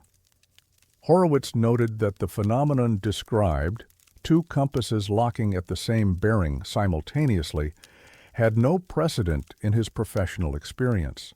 "I've studied magnetic anomalies for 30 years, he said. "I've never encountered anything like this. Whatever happened to those compasses, it wasn't iron ore."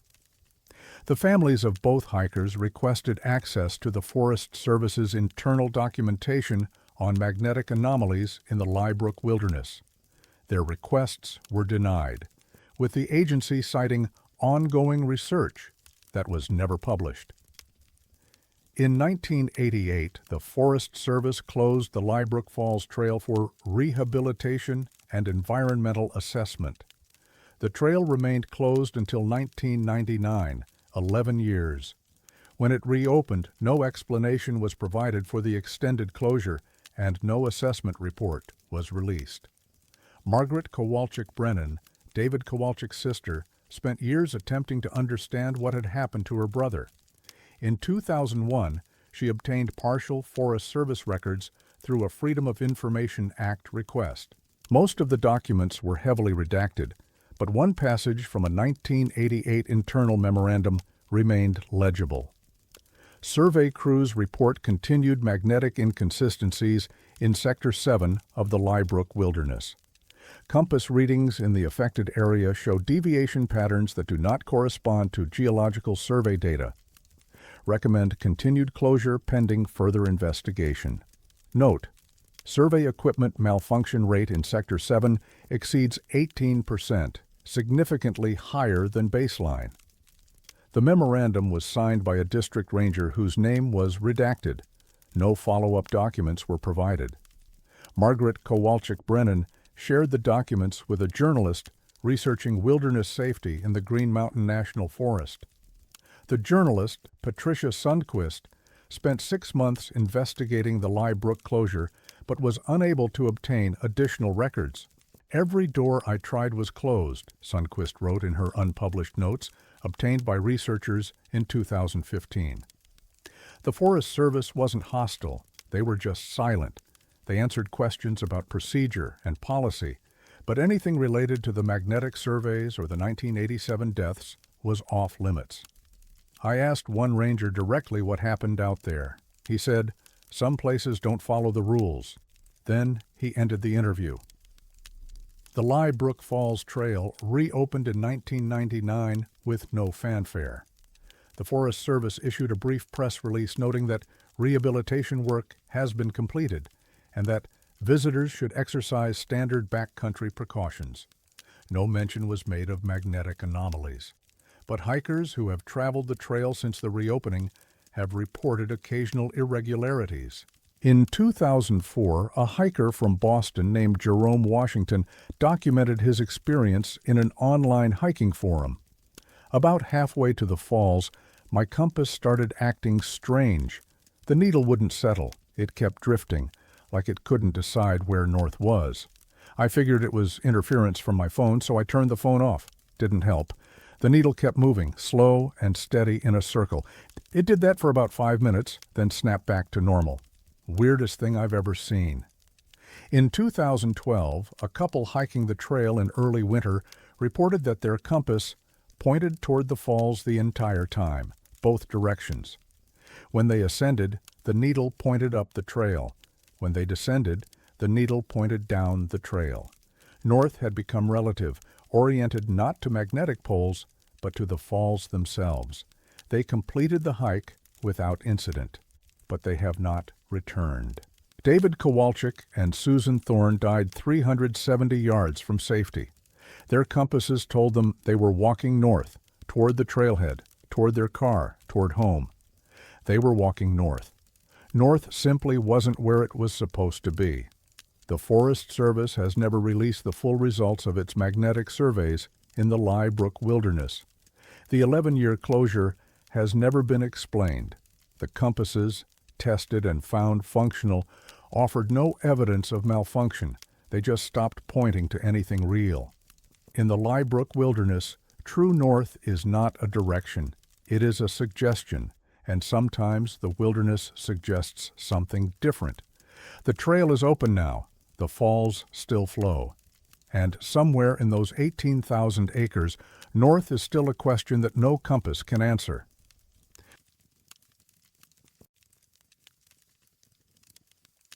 Some rescues arrive from directions that shouldn't exist. Jay Peak rises 3,862 feet above the Canadian border in Vermont's far northern reaches, a mountain that catches weather systems moving down from Quebec and transforms them into some of the heaviest snowfall in the eastern United States.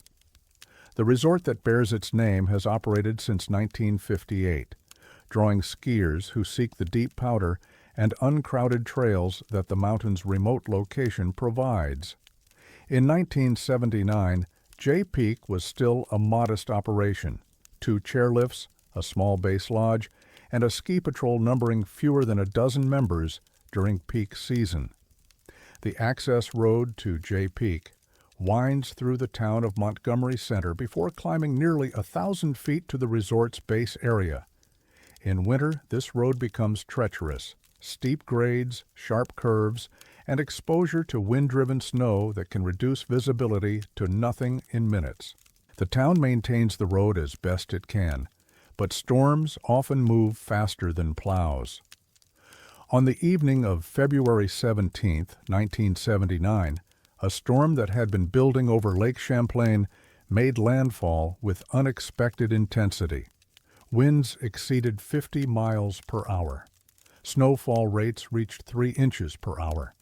And somewhere on the access road, a small avalanche, triggered by the combination of new snow and wind loading, swept across the pavement and buried a car that was attempting to descend from the mountain. The driver survived, but the circumstances of her rescue have never been satisfactorily explained. Marianne Ouellet was 26 years old, a ski instructor from Montreal who had been working at Jay Peak for her second season. On the evening of February 17th, she left the base lodge at approximately 6:15 p.m. after completing her final lesson of the day. The storm had intensified throughout the afternoon, and resort management had advised all staff to leave before conditions deteriorated further. Ouellet's vehicle, a 1973 Volkswagen Beetle, was last seen by a lift operator at 6:22 p.m. as it turned onto the access road. She was alone. At approximately 6:40 p.m., a section of unstable snowpack on the slope above the access road released, sending approximately 200 cubic yards of snow across the roadway. The slide was not large by alpine standards, but it was sufficient to bury a small car to a depth of nearly 6 feet. Marianne Ouellet's vehicle was directly in its path. The resort ski patrol was notified of the slide at 6:53 p.m. when a descending plow driver noticed disturbed snow across the road and debris consistent with a recent avalanche. He radioed the base lodge immediately. 3 patrollers responded: William Prescott, age 41, the patrol director; Michael Andreev, age 29, a patroller in his 3rd season at Jay Peak; and Daniel Brosseau, age 33, a part-time patroller who also worked as an EMT in Montgomery. They departed the base lodge at 7:08 p.m. in a resort vehicle equipped with rescue equipment. They were the only patrol members on duty that night. The rescue operation began at approximately 7:25 p.m. Conditions were severe, visibility remained under 20 feet, and snow continued to fall heavily. The patrollers located the avalanche debris field using the plow driver's coordinates and began probing for the buried vehicle. William Prescott's incident report, filed the following day, describes what happened next. Probing commenced at approximately 1930 hours. Vehicle located at 1942 hours beneath approximately 5 to 6 feet of consolidated debris. Digging operations began immediately. At approximately 1955 hours, I observed a 4th individual working alongside the rescue team. Individual was wearing a red patrol jacket and appeared to be assisting with snow removal on the driver's side of the vehicle.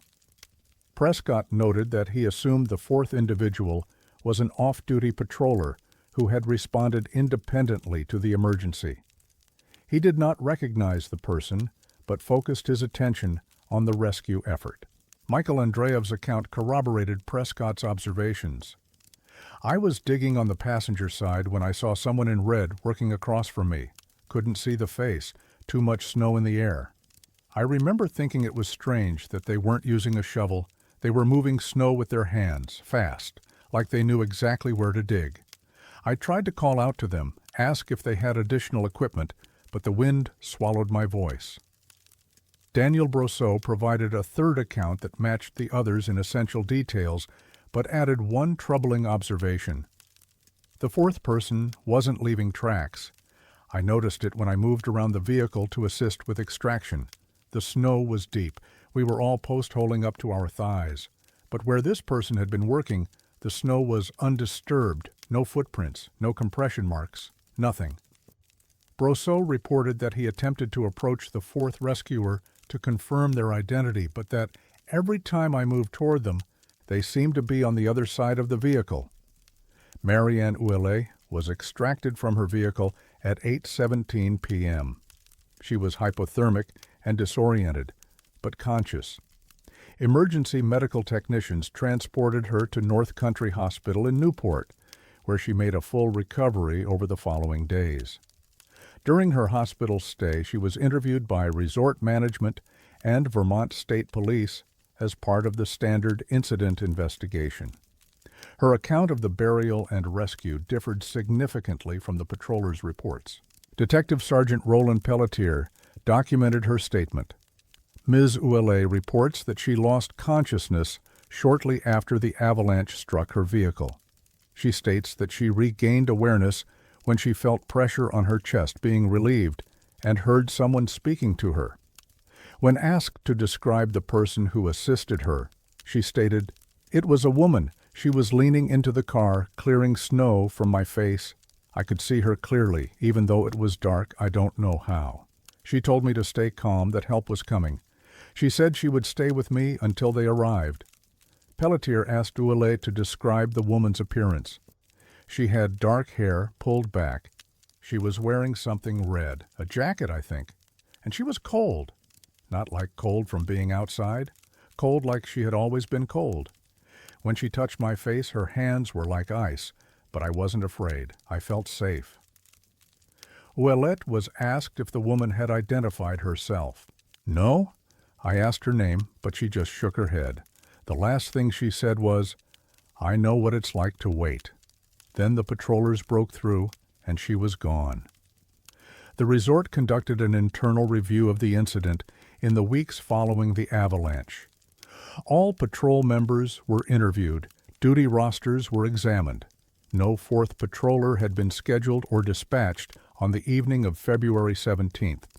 The red jacket described by all four witnesses, 3 patrollers and the survivor, matched the standard issue patrol uniform used at Jay Peak during that period. However, only 11 such jackets had been issued that season, and all 11 were accounted for in inventory checks. Resort manager Gerald Fitzgerald addressed the discrepancy in a memorandum dated March 4, 1979. Investigation has confirmed that only 3 ski patrol members were present during the Ouellet rescue operation. The reports of a 4th individual cannot be corroborated by physical evidence or personnel records. Recommend filing witness accounts as unverified observations potentially attributable to adverse weather conditions and high-stress environment. The memorandum was not shared with the witnesses or the public. William Prescott, the patrol director, took early retirement in the summer of 1979. In a 2003 interview with a journalist researching ski patrol history in Vermont, he addressed the incident for the first and only time. "I've been doing rescue work for 20 years. I know what I saw. There was someone else there that night, someone who knew what they were doing, who worked faster than any of us, who disappeared when the job was done. I don't know who she was. I don't know where she came from. But Marianne Ouellet is alive because of her." He was asked if he believed the 4th rescuer was human. Prescott did not answer. He ended the interview shortly afterward and declined all subsequent requests for comment. Local historians have noted that the access road to Jay Peak has been the site of multiple winter accidents over the decades, including several fatalities. Records from the 1960s indicate that at least 2 individuals died in vehicle-related incidents on the road before the resort established formal emergency response protocols. One such incident occurred in January 1963 when a young woman named Catherine Fortin lost control of her vehicle during a snowstorm and went off the road approximately 1/4 mile below the location of the 1979 avalanche. Her body was not recovered for 3 days. She was 24 years old, a lift operator at Jay Peak in her first season. According to newspaper accounts from the period, she was last seen wearing a red jacket.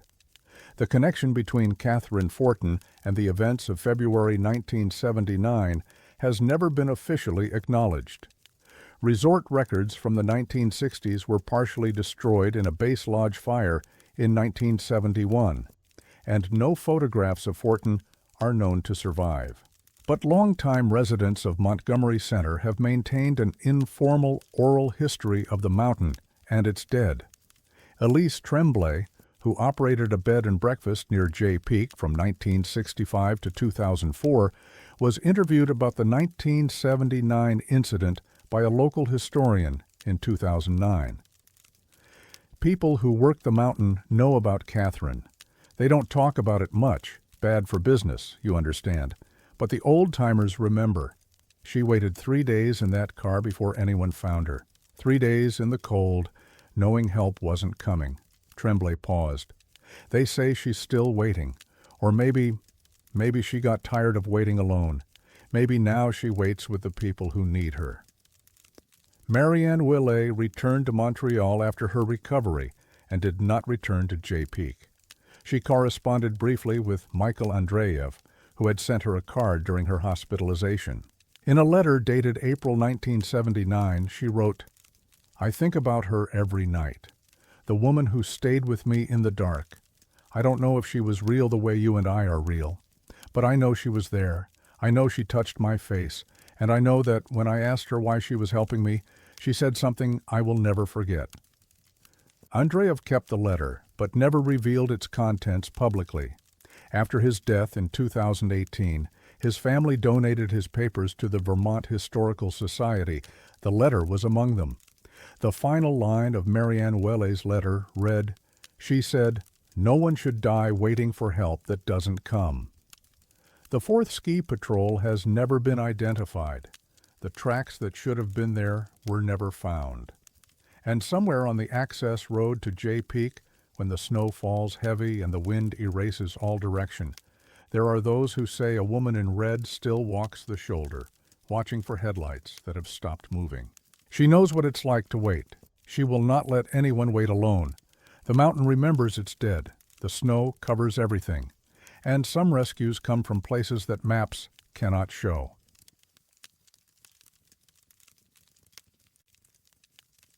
Some people arrive at their deaths long before they leave. The Musalamu National Recreation Area covers nearly 16,000 acres in the heart of the Green Mountain National Forest, a patchwork of hardwood ridges, glacial ponds, and unmarked trails that wind through terrain most Vermonters have never seen. The name derives from an Abenaki word meaning, "he trails the moose," though the moose themselves have grown scarce in recent decades, driven north by warming temperatures and shrinking habitat. What remains is a landscape of unusual stillness, a place where sound travels strangely and distances deceive the eye.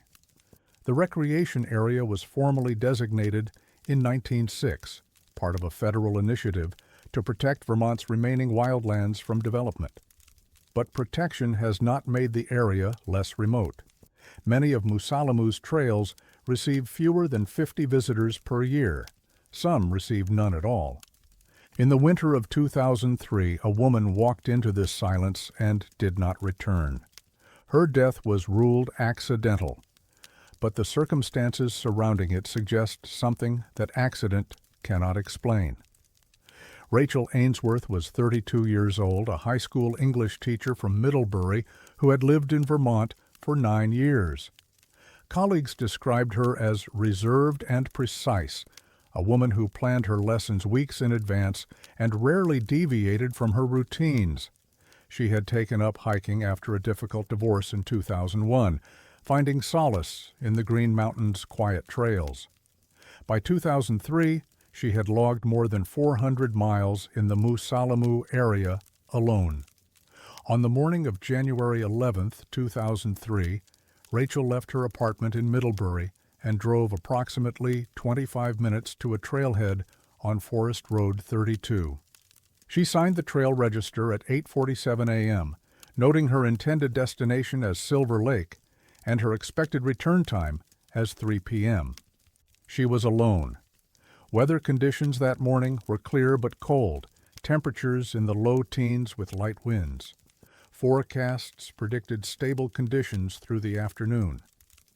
Rachel carried appropriate gear for a winter day hike: layers, food, water, a map, and a compass. She had completed the same route at least a dozen times in previous seasons. She did not return to her vehicle. A search operation was initiated on the morning of January 12th after Rachel's roommate reported her missing. Conditions had deteriorated overnight. A fast-moving system had dropped nearly 8 inches of snow and reduced visibility throughout the recreation area. Search teams worked for 3 days, covering more than 40 square miles of terrain, before suspending operations due to continued severe weather. Rachel Ainsworth's body was discovered on January 23rd, 12 days after her disappearance, by a Forest Service employee conducting a routine survey of backcountry roads. She was found in a shallow ravine approximately 4.7 miles from the trailhead, well off any marked trail, in an area that showed no evidence of regular human travel.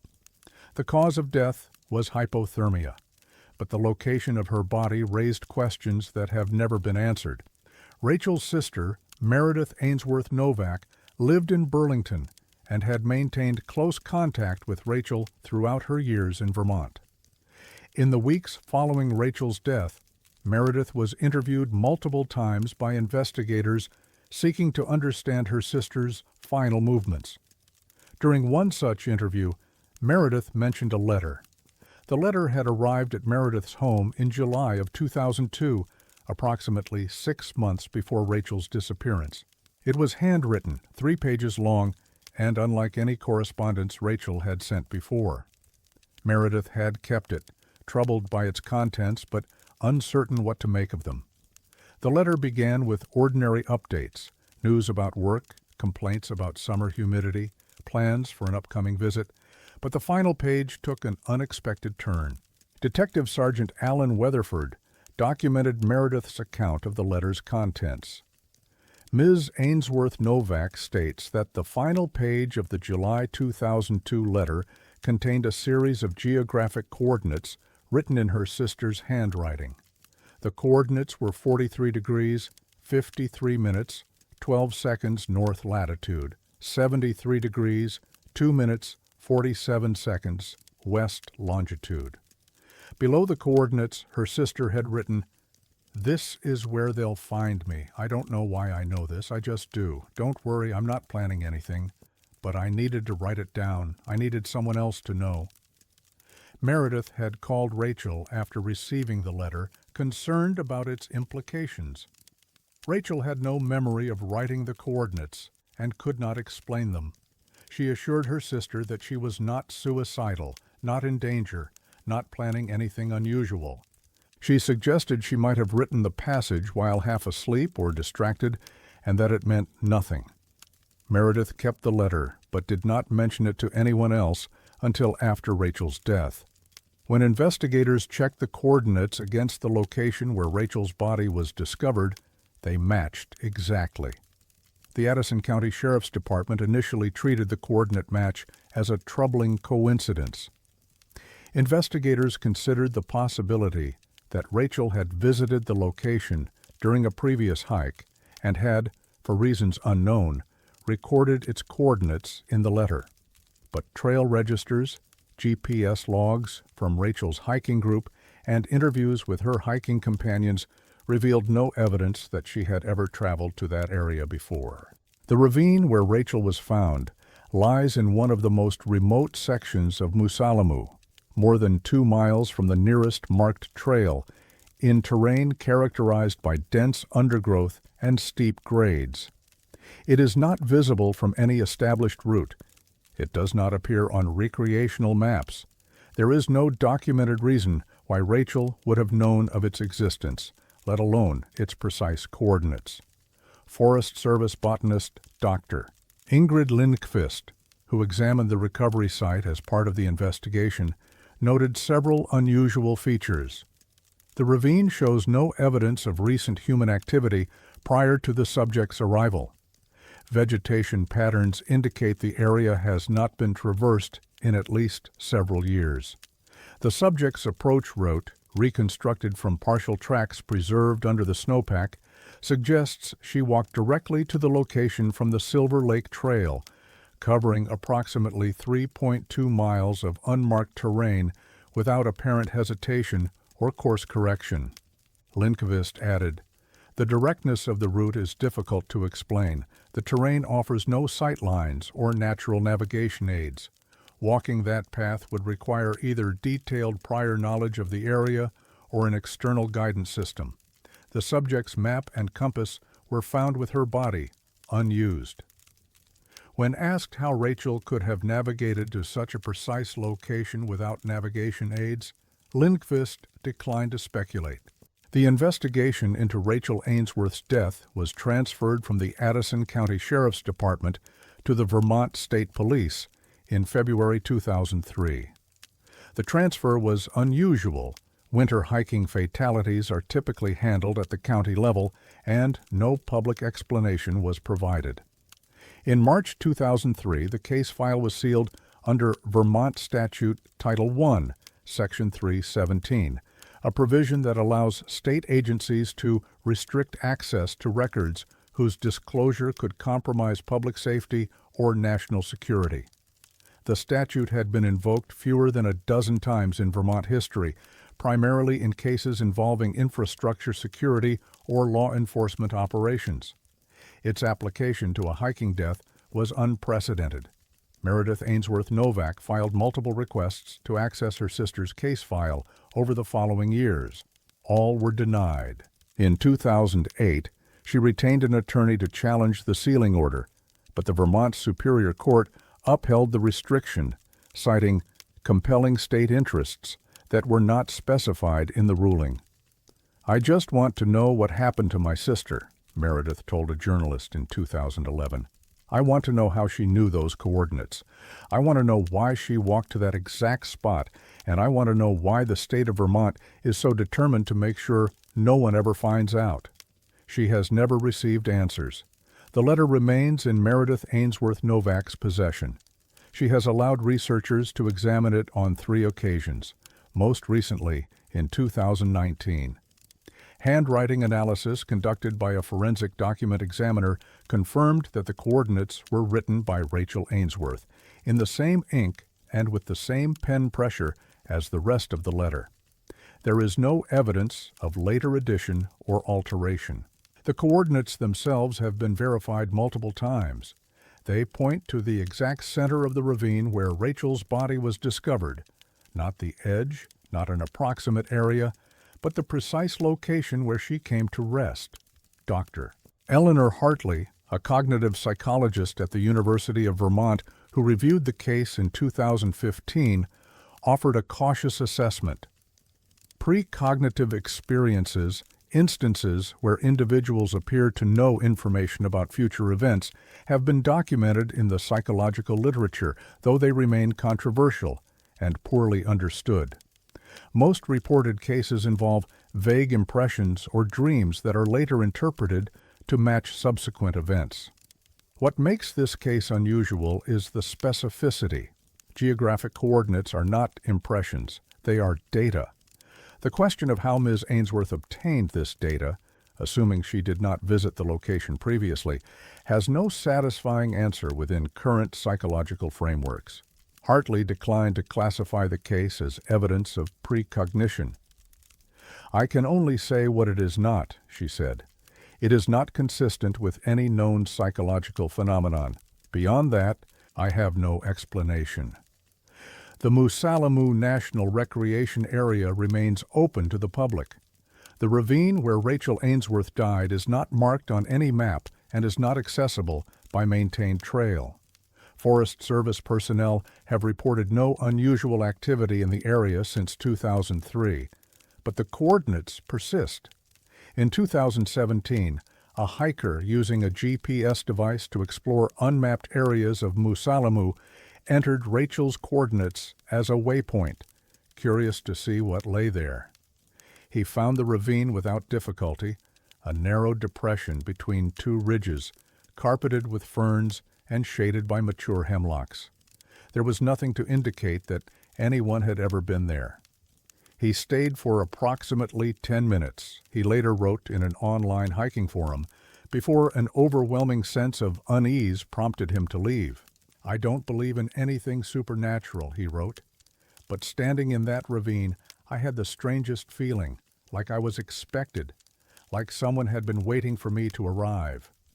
He did not elaborate. He has not returned.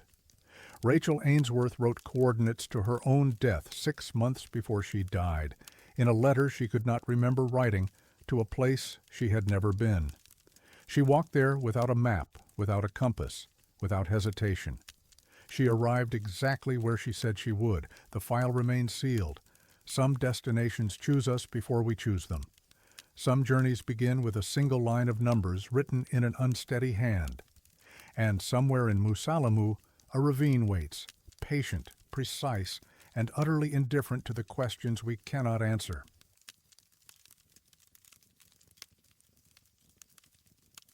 Some things stay in the headlights long after you've driven past. Route 100 runs the length of Vermont like a spine, 216 miles of asphalt that winds through valleys, skirts mountains, and connects the state's scattered villages in a continuous thread. It is not the fastest route through Vermont. The interstate handles that function.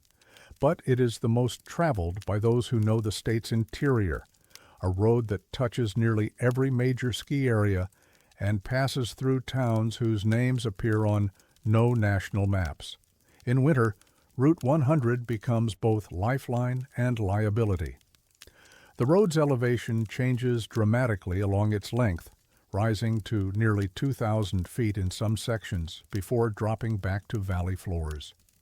Weather can vary by 30 degrees from one end to the other. Snow that falls as flurries in Stowe arrives as a blizzard in Hancock. Keeping the road passable requires constant attention from the Vermont Agency of Transportation's fleet of plows, heavy trucks that run 24-hour rotations during major storms. The men and women who drive these plows see things that other travelers miss. They work in the hours when most people stay home, navigating darkness and whiteout conditions with nothing but headlights and memory to guide them. They find stranded vehicles, wandering deer, and occasionally the bodies of those who miscalculated the mountain's indifference.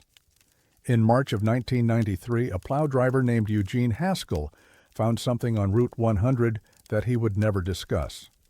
Within a month, he had left Vermont entirely. He has not returned.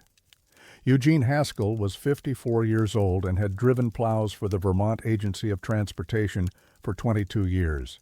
He was based out of the Montpelier Maintenance Depot and typically worked the Route 100 corridor between Waterbury and Killington, a 60-mile stretch that included some of the most challenging winter terrain in the state. Colleagues described him as steady, experienced, and not given to exaggeration. He had seen his share of accidents and emergencies over 2 decades of night shifts. On the evening of March 13, 1993, a major blizzard moved into central Vermont from the west. Snowfall rates exceeded 2 inches per hour, with temperatures falling into the single digits and wind gusts approaching 50 miles per hour. The storm had been predicted, and transportation agency crews had been working in rotating shifts since early afternoon to keep primary routes passable. Haskell began his shift at 10 p.m., relieving a driver who had been working since 2 that afternoon. His assignment was to maintain Route 100 from Hancock north to the Warren Town Line, approximately 18 miles of road that passed through some of the most isolated terrain on the entire route. The section included several blind curves, steep grades, and long stretches with no cell coverage or nearby structures. He made his first pass through the section without incident, completing the route by approximately 11:45 p.m. Snowfall was heavy but consistent, and the road remained manageable. He turned around at the Warren Town Line and began his return pass. At approximately 12:20 a.m. on March 14th, Haskell radioed the Montpelier Depot to report that he had discovered a body on the shoulder of Route 100, approximately 4 miles south of Hancock Village. The dispatcher who received the call, Teresa Moreau, documented the exchange in her shift log. Driver Haskell reports possible fatality on Route 100 approximately 4 miles south of Hancock, requests immediate law enforcement and medical response. Driver's voice described as unsteady. When asked for additional details, driver stated, "Just send someone. Please just send someone now." Vermont State Police and emergency medical personnel arrived at the scene at approximately 1:05 a.m. They found Haskell's plow parked on the shoulder with its hazard lights active.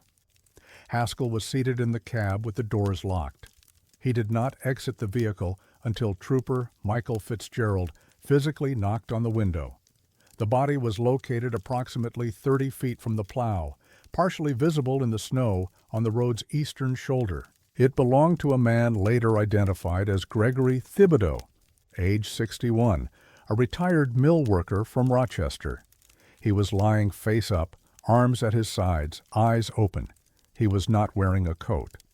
The initial assessment suggested Thibodeau had been dead for some time. Rigor mortis was advanced and the body's core temperature indicated prolonged exposure. The county medical examiner, Dr. Sandra Okonjo, conducted an autopsy on March 15th and documented her findings. Cause of death: hypothermia secondary to environmental exposure.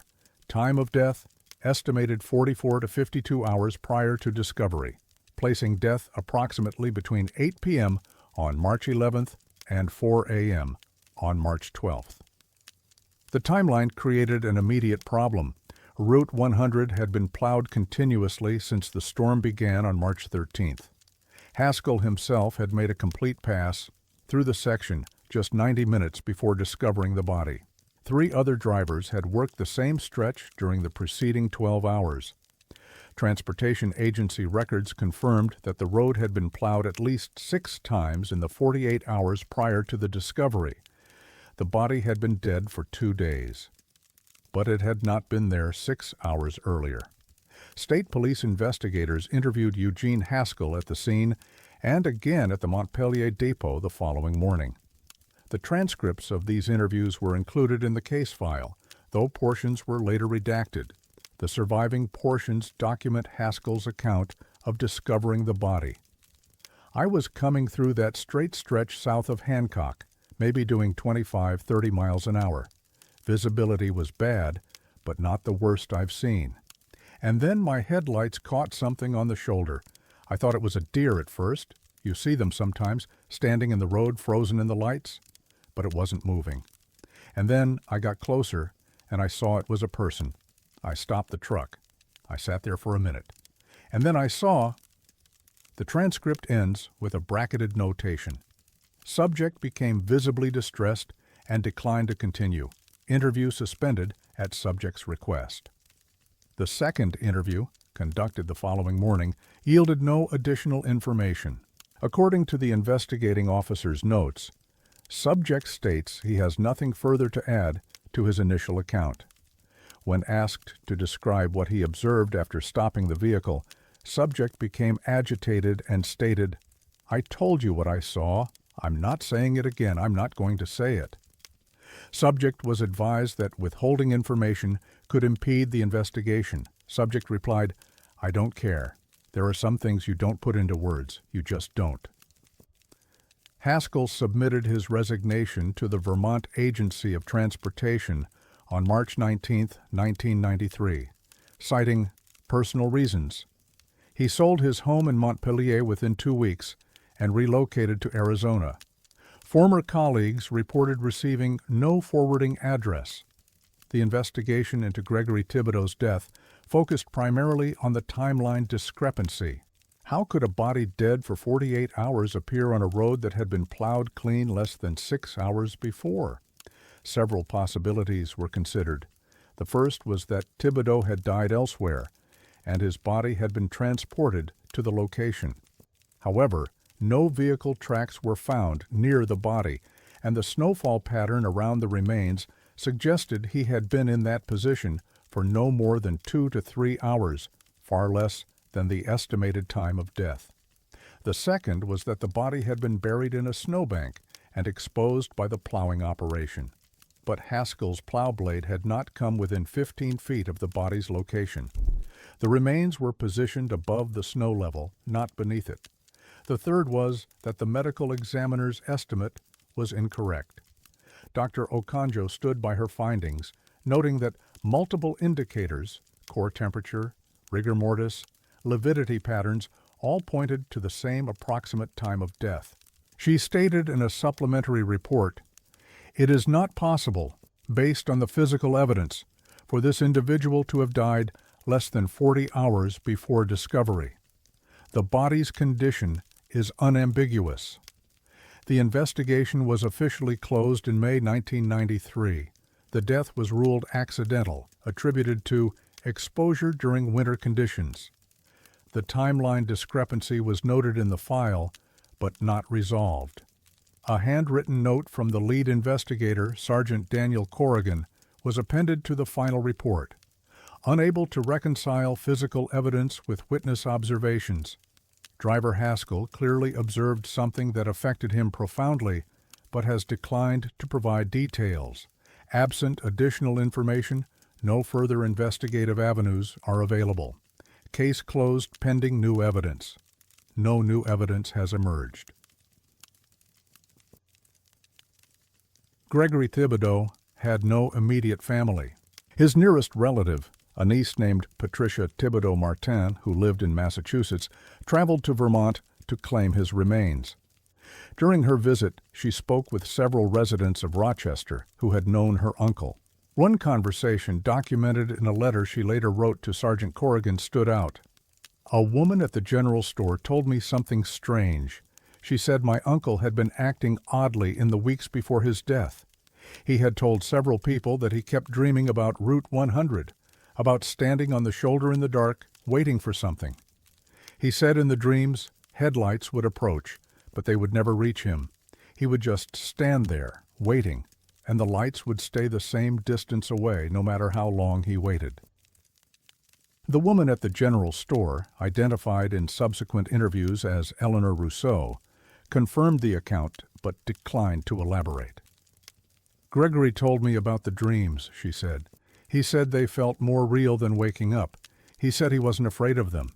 He was just curious about what he was waiting for." She paused before adding, "I think he found out." Eugene Haskell has never spoken publicly about the events of March 14, 1993. In 2009, a journalist researching unexplained deaths on Vermont highways attempted to contact him at his Arizona address. Haskell declined the interview, but sent a brief written response through his attorney. "I have spent 16 years trying to forget what I saw that night. I will not discuss it. I will not describe it. I will say only this. The man I found on that road was not alone, and what was with him should not have been there. It should not have been anywhere." He provided no further details. His attorney confirmed that Haskell had given instructions for no additional contact to be made. Route 100 remains one of the most heavily traveled roads in Vermont. Thousands of vehicles pass through the section south of Hancock every winter.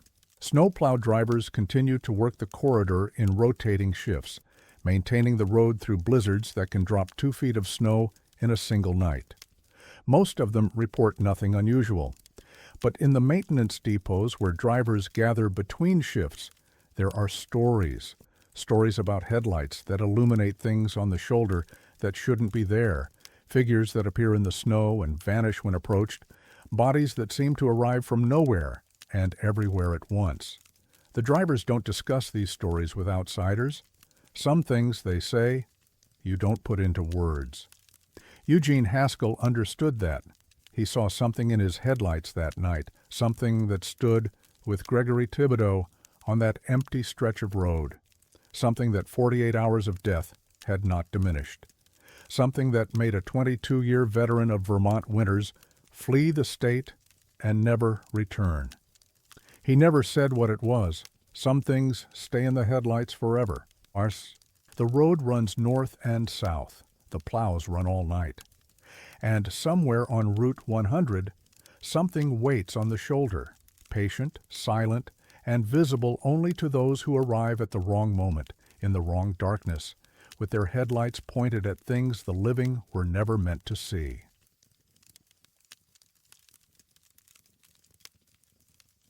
Some sentences are never meant to be completed. Camel's Hump rises 4,083 feet above the Winooski River Valley, the third highest peak in Vermont and the highest that has never been developed.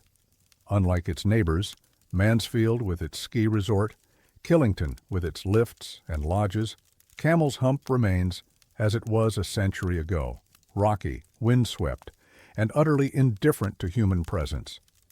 The mountain takes its name from the distinctive double-peak profile visible from the west, though early settlers called it the Couching Lion for its resemblance to a resting beast. The Abenaki knew it by an older name that has been lost to translation. Camel's Hump State Park encompasses nearly 17,000 acres surrounding the peak, crisscrossed by trails that range from moderate woodland walks to exposed alpine scrambles. The most popular route, the Burroughs Trail, climbs 2.4 miles from a parking area in Huntington to the barren summit, gaining nearly 2,000 feet of elevation along the way. In summer, the trail sees hundreds of hikers per week. In winter, it sees almost no one.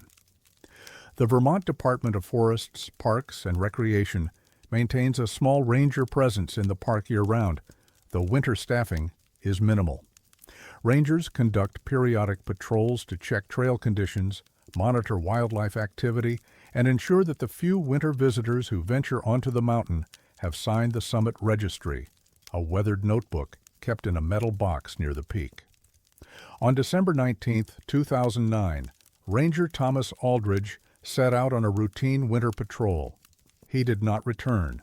Thomas Aldridge was 37 years old and had worked for the Vermont State Park System for 11 years. He had transferred to Camel's Hump from a position at Groton State Forest in 2004, drawn by the mountain's remoteness and the solitude of winter patrol work. Colleagues described him as quiet and competent, a man who preferred the company of trees to people and who knew the trails of Camel's Hump better than anyone else in the department. On the morning of December 19th, Aldridge departed from the Burroughs Trail parking area at approximately 7:45 a.m. His assignment was a standard summit patrol, check the trail conditions, verify the registry entries, and report any issues via radio. Weather conditions were clear but extremely cold. The overnight low had been minus 18 degrees Fahrenheit, with wind chill values exceeding minus 40 on the exposed summit ridge. Aldridge carried standard winter patrol equipment, layered clothing, emergency supplies, crampons, and a department-issued two-way radio tuned to the Parks Department frequency. He signed out at the Huntington Ranger Station, noting his expected return time as 2 p.m. His first radio check-in came at 9:23 a.m., approximately halfway up the trail.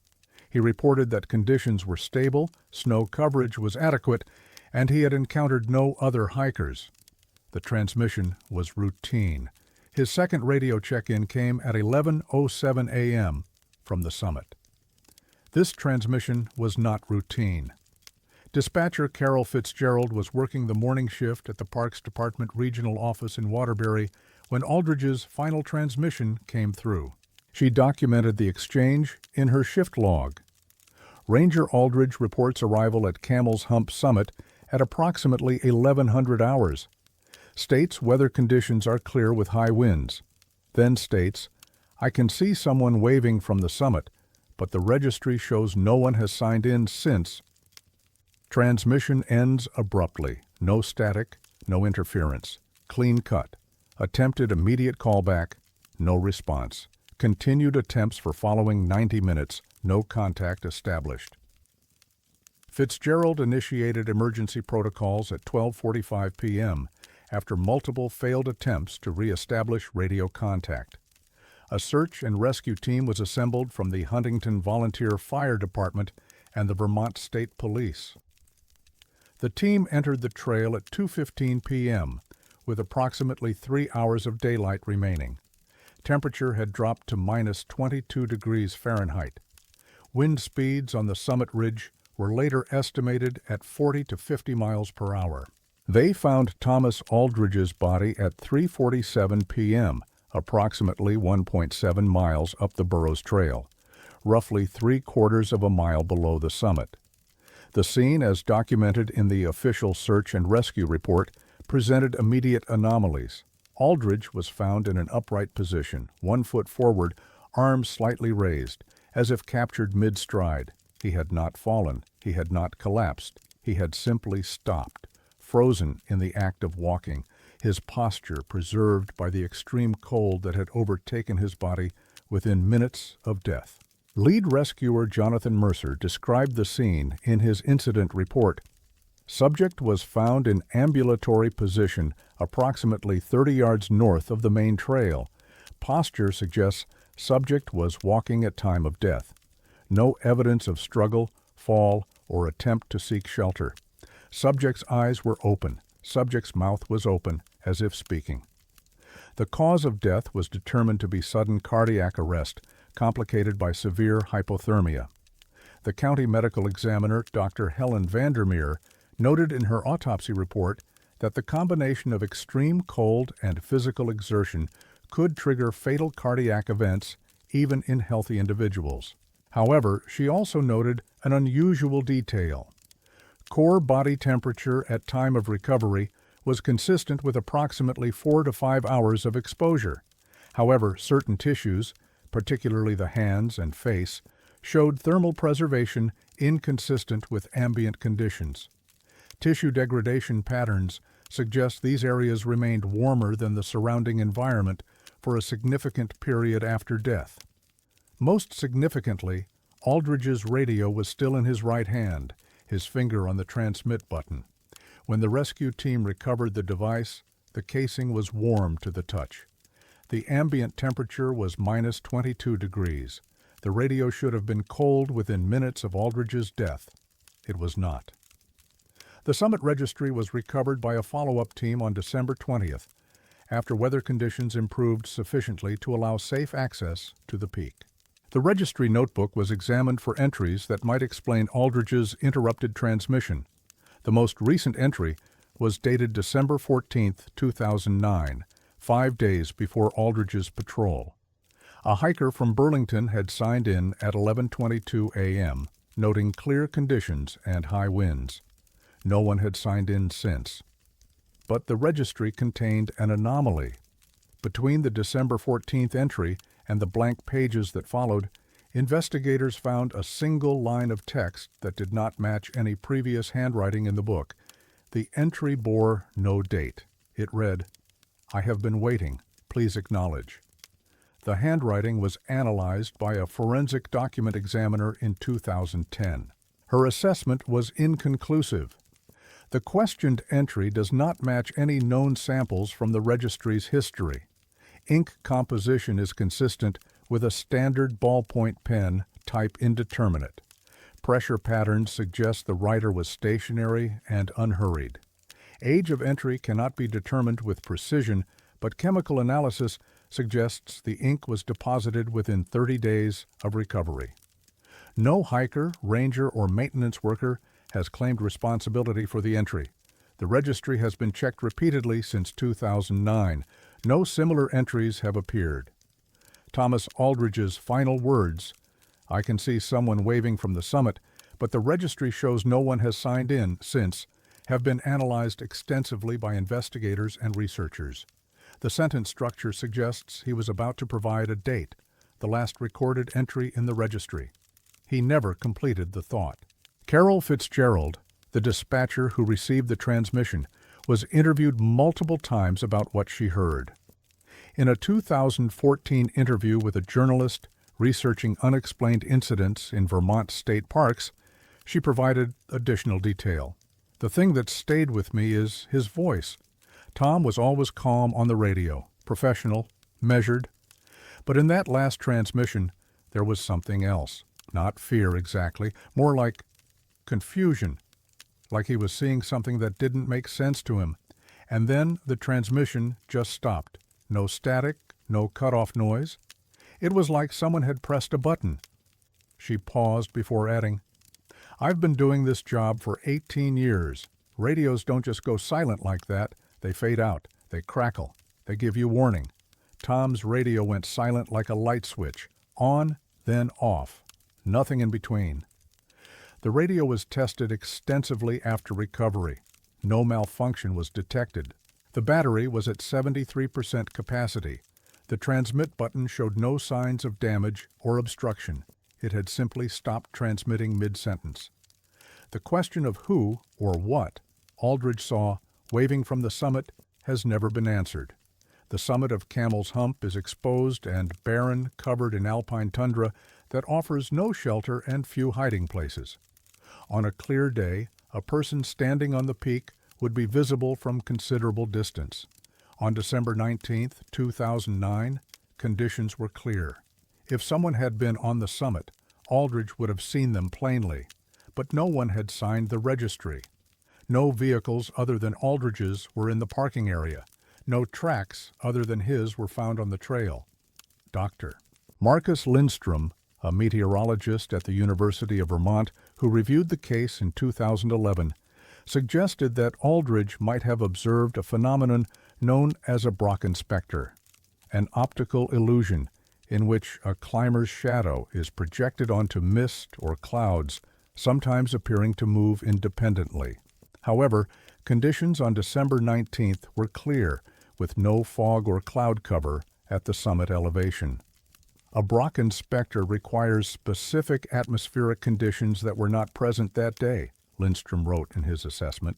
Whatever Ranger Aldridge observed, it was not an optical illusion of conventional origin. Other explanations have been proposed. A hiker who failed to sign the registry, a lost climber from another trail, even an animal mistaken for a human figure at distance. None have been substantiated. Camel's Hump remains one of Vermont's most popular hiking destinations, though winter visitation has declined slightly since 2009. The Parks Department has modified its winter patrol protocols, requiring rangers to work in pairs rather than alone. The change was attributed to general safety considerations and was not publicly linked to the Aldridge incident.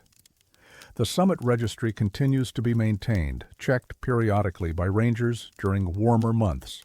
No additional unexplained entries have been found, but hikers who reach the summit in winter sometimes report an unusual experience. In online hiking forums and trail journals, a pattern has emerged: accounts of a figure seen at distance, waving from a lower elevation, visible for a moment before vanishing when approached. A 2017 post on a New England hiking forum describes a typical encounter. We were maybe 200 yards from the summit when my hiking partner pointed down the trail and asked if I could see someone waving at us. I looked, and for just a second, I thought I could, a dark figure against the snow, arm raised.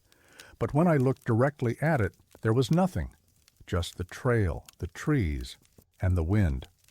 The poster added, "My partner said the figure looked like it was trying to get our attention, like it was trying to tell us something."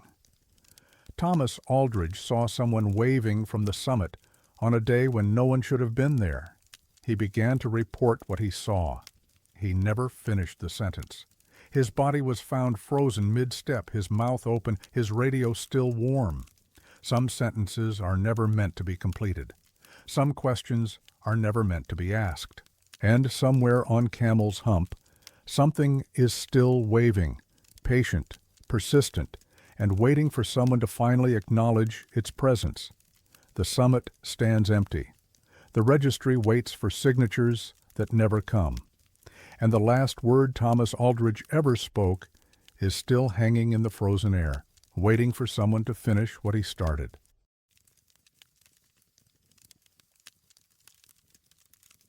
Some buildings refuse to stay gone.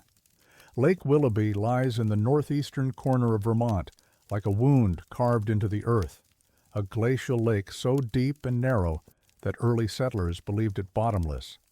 The lake stretches 5 miles between Mount Hoare and Mount Pisgah, whose cliffs rise more than 1,000 feet directly from the water's edge, creating a landscape that feels less like New England than Norway. The water reaches depths exceeding 300 feet, among the deepest in the state, and remains cold enough to kill even in summer.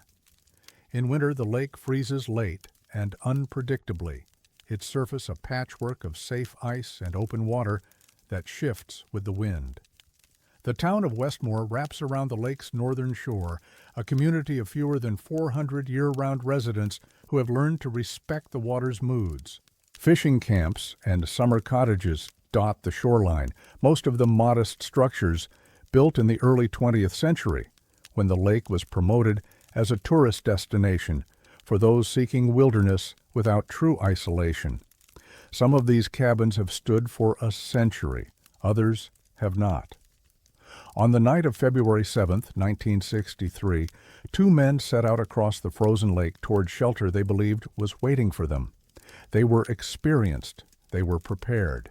They were walking toward a cabin that had not existed for 42 years. Walter Jankowski was 51 years old, a foreman at a granite quarry in Barra who had fished Lake Willoughby since childhood. His companion, Frederick Arsenault, was 47, a machinist from Newport who had married Jankowski's sister in 1952 and had been fishing with his brother-in-law ever since. The two men made an annual pilgrimage to the lake each February, renting a cabin on the eastern shore and spending 3 or 4 days ice fishing for landlocked salmon and lake trout. On February 7th, they departed from their rented cabin at approximately 2 p.m., hauling a sled of fishing equipment toward a spot near the lake's center where Jankowski had enjoyed success in previous years. Weather conditions were overcast but calm, with temperatures in the mid-20s. A storm system was forecast to arrive overnight, but the men planned to return well before dark. They did not return. At approximately 4:30 p.m., weather conditions deteriorated rapidly. A blizzard that had been expected to track north through Canada instead turned southeast, striking the Lake Willoughby area with little warning. Within an hour, visibility had dropped to near zero, and temperatures had fallen into the single digits. Wind gusts exceeded 40 miles per hour. At 5:47 p.m., the Westmore General Store received a radio transmission on the emergency frequency used by ice fishermen in the area. The transmission was from Walter Jankowski. Store owner Roland Dufresne documented the transmission in a notebook he kept near the radio. Call received 17:47 hours from party identifying as Walter Jankowski. States he and one other party are stranded on lake, unable to locate return route due to visibility. States they can see lights from a cabin on eastern shore and are proceeding toward it. I advised them to stay in place and wait for conditions to improve. Jankowski stated, "We can see it clearly. 3 windows lit up. It's the Bergeron place. The one with the green shutters will be there in 10 minutes. Transmission ended. No further contact established. Dufresne attempted to reach Jankowski repeatedly over the following hours. He received no response. The reference to the Bergeron place troubled Dufresne immediately. He had lived in Westmore his entire life and knew the eastern shoreline intimately. There were only 2 cabins on the stretch of shore Jankowski had described, the Harding cabin, owned by a family from Massachusetts, and the Thornton cabin, which had been converted to a fishing lodge in the 1940s. Both had dark shutters, not green. The Bergeron cabin, the only structure on the lake that had ever had green shutters, had burned to the ground in November of 1921, 42 years before Jankowski's transmission. A search operation was organized at first light on February 8th. Conditions had improved slightly, winds had diminished, and visibility had increased to approximately 100 yards. But temperatures remained dangerously cold, and fresh snow had covered the lake's surface to a depth of nearly 2 feet. Searchers found the bodies at 9:23 a.m. Walter Jankowski and Frederick Arsenault were discovered approximately 600 yards offshore, lying face down in the snow, roughly 15 feet apart. Their sled was found another 50 yards to the north, its contents scattered as if abandoned in haste. Both men had died of hypothermia, their bodies frozen solid in postures that suggested they had collapsed while walking. What troubled the search team was the location. The bodies were found at a point precisely equidistant between the Harding cabin and the Thornton cabin, the only 2 surviving structures on that section of shore. The distance to each cabin was approximately 420 yards. If the men had been walking toward either existing structure, they would have approached at an angle. Instead, they had walked directly toward a point between the two cabins, toward empty shoreline where nothing stood, except that something had stood there once. Search team member Clarence Doucette, a lifelong Westmore resident, recognized the location immediately. He documented his observation in a statement provided to the state police. The bodies were found directly in line with where the old Bergeron cabin used to be. I know because my father helped build it in 1908, and I was there when it burned in 21. The foundation was still visible until the 50s, when the brush finally covered it over. But that's the spot, no question. Those men were walking straight toward a cabin that's been gone for 40 years. The Bergeron cabin had been built in 1908 by Henri Bergeron, a French-Canadian immigrant who operated a small logging concern on the slopes of Mount Pisgah.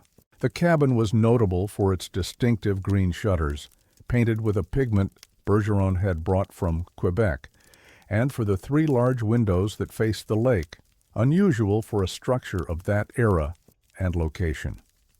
On the night of November 12, 1921, the cabin caught fire under circumstances that were never fully explained. Henri Bergeron and his wife, Marguerite, were inside. Neither survived. The fire burned so hot that by the time neighbors reached the scene, nothing remained but the stone foundation and the cast-iron stove, warped and blackened by the heat. Local speculation attributed the fire to a lamp accident, though no official investigation was conducted. The Bergerons had no children and no close relatives in the area. The property reverted to the town and was eventually absorbed into the surrounding woodland. By 1963, no visible trace of the cabin remained. But Walter Jankowski had described it in precise detail. 3 windows lit up, green shutters. He had called it the Bergeron Place, by name. Investigators attempted to explain how Jankowski could have known about a cabin that had burned down before he was born. The most plausible explanation was that he had heard stories about the Bergeron cabin from older fishermen and, in his disoriented state, had imagined seeing the structure through the blizzard's whiteout. But this explanation had problems. Jankowski was not from Westmore. He had been fishing Lake Willoughby for approximately 15 years, but he had no family connections to the area and no documented interest in local history. Interviews with his relatives, friends, and fishing companions revealed no evidence that he had ever heard of the Bergeron cabin or knew anything about the 1921 fire. His sister, Anna Jankowski Arsenault, Frederick Arsenault's widow, was interviewed by investigators in March 1963. She stated unequivocally that her brother had never mentioned the Bergeron name or any historical cabins on the lake. Walter didn't care about history, she said. He cared about fishing. He went to that lake every year because the fish were good, not because of any stories. I don't know how he knew that name. I don't know how he knew about the green shutters, but I know he never heard it from anyone in our family. The investigation was officially closed in May 1963. The deaths were ruled accidental, attributed to hypothermia and disorientation during severe weather. The question of how Jankowski knew about the Bergeron cabin was noted in the file, but never resolved. The location where the bodies were found has been examined multiple times since 1963. In 1978, a local historian named Adèle Morin conducted a survey of the site as part of a project documenting historic structures on Lake Willoughby. She located the remains of the Bergeron Foundation, barely visible beneath decades of leaf litter and undergrowth, and confirmed that the bodies had been found directly in line with where the cabin's front door would have been. They were walking toward the entrance, Morin wrote in her notes, not toward the general location of the cabin, but toward the door specifically, as if they could see exactly where it was. Morin also noted an unusual detail about the site. The area where the Bergeron cabin stood is noticeably colder than the surrounding terrain. I visited on 3 separate occasions in different seasons, and each time I observed a temperature differential of approximately 5 to 8 degrees. There is no obvious explanation for this. No shade patterns, no geological features, no water sources that would account for the difference. The ground where the cabin stood simply remains colder than the ground around it. She did not speculate on the cause. She did not return to the site after completing her survey. In 1997, a winter hiker camping on the eastern shore of Lake Willoughby reported an unusual experience. He had pitched his tent approximately 200 yards north of the location where the Bergeron cabin once stood. At approximately 3 a.m., he was awakened by what he described as a warm glow visible through his tent fabric. "I thought someone had built a fire," he wrote, in an account posted to an outdoor recreation forum in 2004.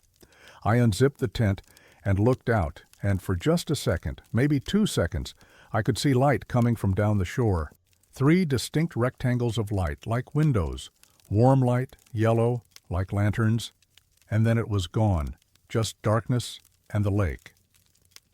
He investigated the source at first light and found nothing, no structure, no fire ring, no evidence that anyone had been there. "I know what I saw," he concluded. "I know it sounds impossible, but there were 3 windows lit up from inside in a place where there's nothing but trees. I didn't sleep the rest of the night. I packed out at dawn, and I've never been back." Lake Willoughby remains one of Vermont's most scenic destinations, drawing tourists, swimmers, and fishermen throughout the year. The eastern shore has been developed further since 1963, with several new cabins built on lots that had previously been vacant. The stretch of shoreline where the Bergeron cabin once stood remains undeveloped. Local residents do not discuss the cabin or the 1963 deaths with outsiders. When asked, most claim ignorance or change the subject. But among themselves, in the quiet conversations that take place in the Westmore General Store or the fishing shacks that dot the frozen lake, they acknowledge what they have always known, that some places hold on to what was built there, that some fires never fully consume what they burn, and that on certain winter nights, when the wind comes down from Mount Pisgah and the snow erases all distinction between water and sky, you can still see 3 windows glowing on the eastern shore, warm and welcoming, waiting for travelers who have lost their way. Walter Jankowski saw those windows. He walked toward them. He called them by name. He never arrived. The lake remembers. The foundations remain. And somewhere on the eastern shore, a cabin that burned in 1921 is still waiting for guests who will never check out.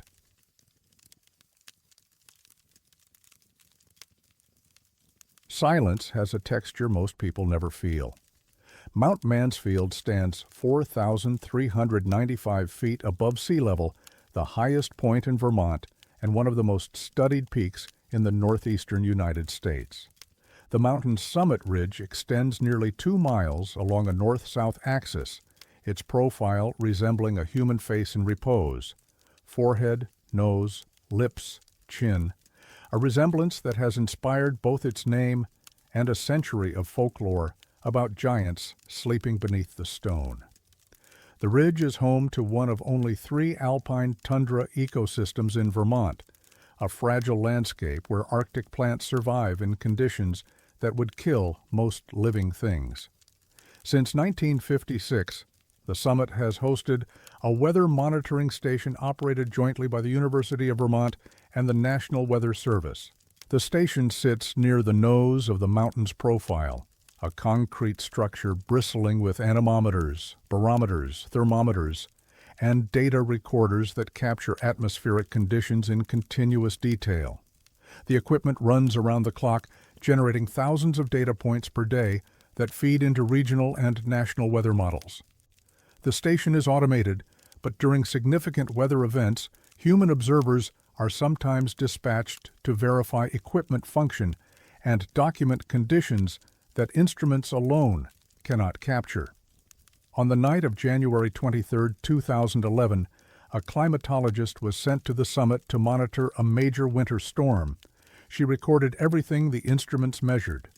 She also recorded 17 minutes when the instruments measured nothing at all. Dr. Yuki Tanaka was 44 years old and had worked as a research climatologist at the University of Vermont for 12 years. Her specialty was mountain meteorology, the study of how high-elevation terrain interacts with atmospheric systems to produce weather patterns that differ dramatically from surrounding lowlands. She had published extensively on the microclimate of Mount Mansfield and had personally calibrated much of the monitoring equipment at the summit station. On January 23, 2011, a blizzard moved into northern Vermont with sustained winds exceeding 60 miles per hour and snowfall rates approaching 3 inches per hour. The storm was significant, but not unprecedented, the kind of event that occurred several times each winter and provided valuable data for atmospheric research. Dr. Tanaka volunteered to staff the summit station overnight, a decision that surprised some colleagues. The station was fully automated and did not require human presence during storms. But Tanaka had expressed interest in observing what she called the boundary conditions, the precise moments when storm systems reached their peak intensity and began to subside. "There's something that happens at the top of a storm that the instruments don't quite capture," she had written in a research proposal the previous year. "A quality to the transition that exists between the data points. I want to be there when it happens." She arrived at the summit station at 4:15 p.m. on January 23rd, transported by Snowcat from the Stowe Mountain Resort Base area. The vehicle's driver, maintenance technician Robert Fontaine, was the last person to see her alive. Fontaine later provided a statement to investigators describing their final conversation. "She was in good spirits, excited even, like a kid waiting for Christmas. She kept talking about the storm, about how the pressure readings were textbook, and how she expected the system to peak sometime around midnight. I asked if she wanted me to wait with her, and she said no, she preferred to work alone. She said the instruments picked up interference from human activity, and she wanted the data to be clean." Fontaine departed at 4:45 p.m. The storm intensified over the following hours. At 11:47 p.m., the summit station's automated systems recorded an anomaly that has never been explained. For 17 minutes, from 11:47 p.m. to 12:04 a.m., every instrument at the station registered 0 activity. The anemometer recorded no wind. The barometer recorded no pressure change. The thermometer recorded no temperature fluctuation. The microphone array designed to capture ambient sound recorded absolute silence. This was not an equipment failure. The instruments were functioning. They were actively recording data. The data simply showed nothing. Dr. Marcus Engstrom, an atmospheric physicist at MIT who reviewed the station's records as part of a subsequent investigation, described the anomaly in his assessment. The 17-minute interval beginning at 23:47 hours represents a complete absence of measurable atmospheric activity. This is not consistent with any known meteorological phenomenon. Even in the calmest conditions, some variation in pressure, temperature, and air movement is always present. The readings from this interval suggest either simultaneous failure of all monitoring equipment, which subsequent testing ruled out, or actual cessation of atmospheric dynamics at the station's location. He added, "To be clear, what the instruments recorded should not be possible. The atmosphere does not simply stop." At 6:15 a.m. on January 24th, Robert Fontaine returned to the summit station by Snowcat to retrieve Dr. Tanaka. The storm had subsided overnight, leaving clear skies and temperatures of -26 degrees Fahrenheit. He found the station's door standing open. Dr. Tanaka's body was discovered approximately 40 yards north of the structure, lying face up in the snow. She was wearing her base layers but had removed her parka, hat, and gloves, a behavior consistent with paradoxical undressing, a symptom of severe hypothermia in which victims experience a sensation of burning heat and remove their clothing. Her eyes were open. Fontaine's statement described what he observed. Her face wasn't like what you see with most hypothermia victims. Usually they look pained or scared or just blank. Dr. Tanaka looked like she was concentrating, like she was trying to hear something far away. I've seen a lot of bodies recovered from this mountain. I've never seen an expression like that. The county medical examiner, Dr. Patricia Okonjo, confirmed the cause of death as hypothermia. Her report noted the paradoxical undressing and the unusual facial expression, but offered no explanation for either. The time of death was estimated at approximately midnight on January 24th, within the 17-minute window of atmospheric silence. Dr. Tanaka's personal effects were recovered from the station and examined as part of the investigation. Among them was a digital voice recorder she had been using to dictate observations during the storm. The recorder contained approximately 6 hours of material, most of it routine commentary on instrument readings and weather conditions. The final entry was time-stamped 11:43 p.m., 4 minutes before the silence began. Wind is holding steady at 62 miles per hour. Pressure dropping. Temperature -19. The storm should peak within the hour. I'm going to try something. I'm going to step outside for a few minutes when the transition happens. I want to feel what the instruments can't measure. I know that sounds unscientific, but some things you have to experience directly. I'll record my observations when I come back inside. There were no further entries, but the recorder had continued running. The audio file showed 6 more hours of recording after Dr. Tanaka's final dictation. The first 17 minutes of that recording contained nothing. Not static, not ambient noise, nothing. The audio waveform was a flat line, absolute zero across all frequencies. Then at the 12:04 a.m., normal storm sounds resumed abruptly. Wind, creaking metal, the hiss of driven snow. The transition was instantaneous. There was no fade-in, no gradual return. One moment, silence. The next moment, a blizzard. The 17 minutes of silence have been analyzed by atmospheric scientists, audio engineers, and acoustic researchers.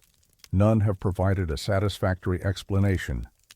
Dr. Helena Stromberg, an acoustician at Cornell University who examined the audio recording in 2014, noted that the silence was qualitatively different from any she had encountered in her career.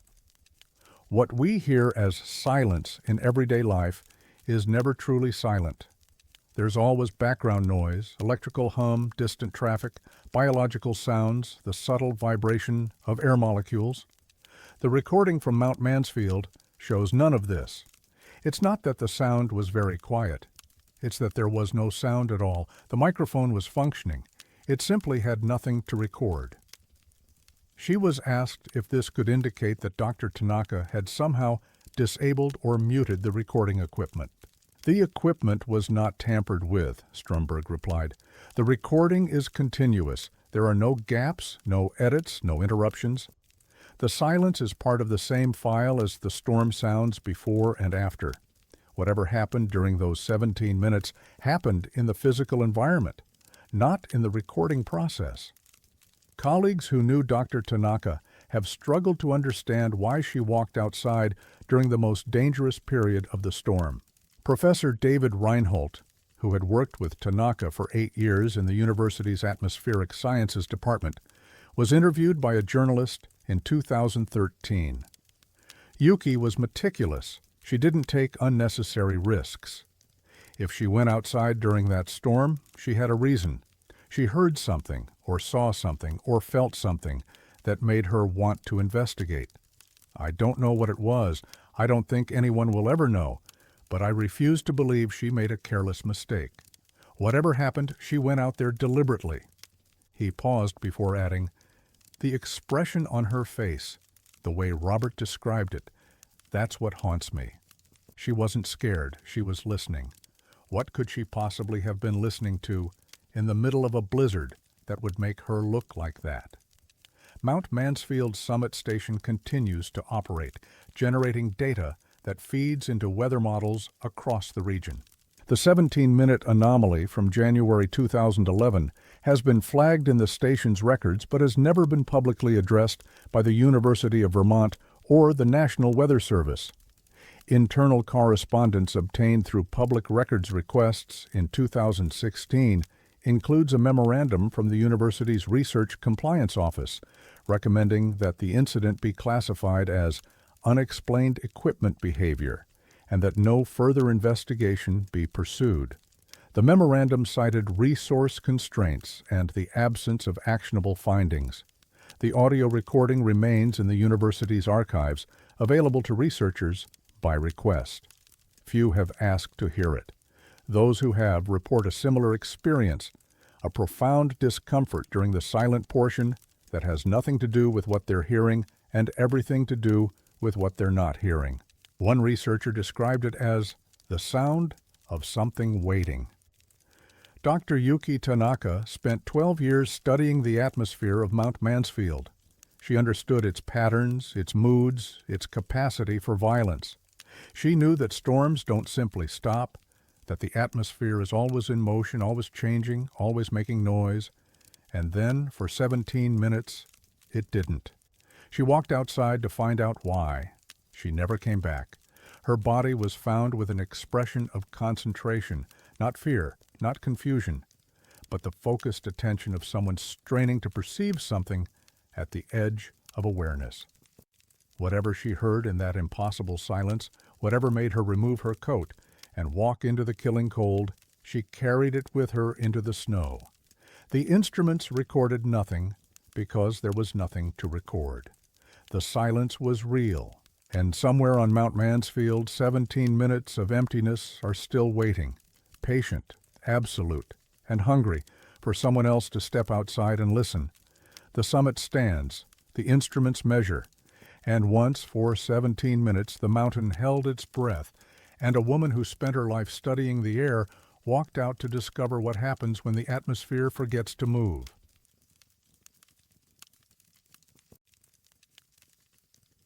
Some lines were drawn before anyone arrived to draw them. Groton State Forest sprawls across nearly 26,000 acres in Vermont's northeastern highlands, a patchwork of glacial ponds, spruce bogs, and granite ridges that has resisted systematic mapping since Europeans first attempted to survey the region. The forest takes its name from the town of Groton, though its boundaries extend into 5 townships and encompass terrain so varied that early surveyors often abandoned their efforts in frustration. Property lines in this part of Vermont have always been approximate, suggestions rather than certainties, subject to revision by weather, geology, and time.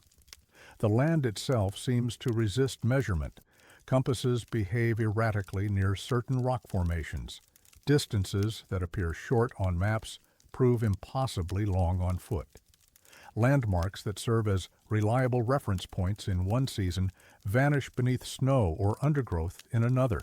The forest has been surveyed at least 14 times since 1803, and no 2 surveys have produced identical results. In the autumn of 1976, the Vermont Agency of Natural Resources commissioned a comprehensive boundary survey of Groton State Forest, intended to resolve long-standing disputes between the state and adjacent private landowners.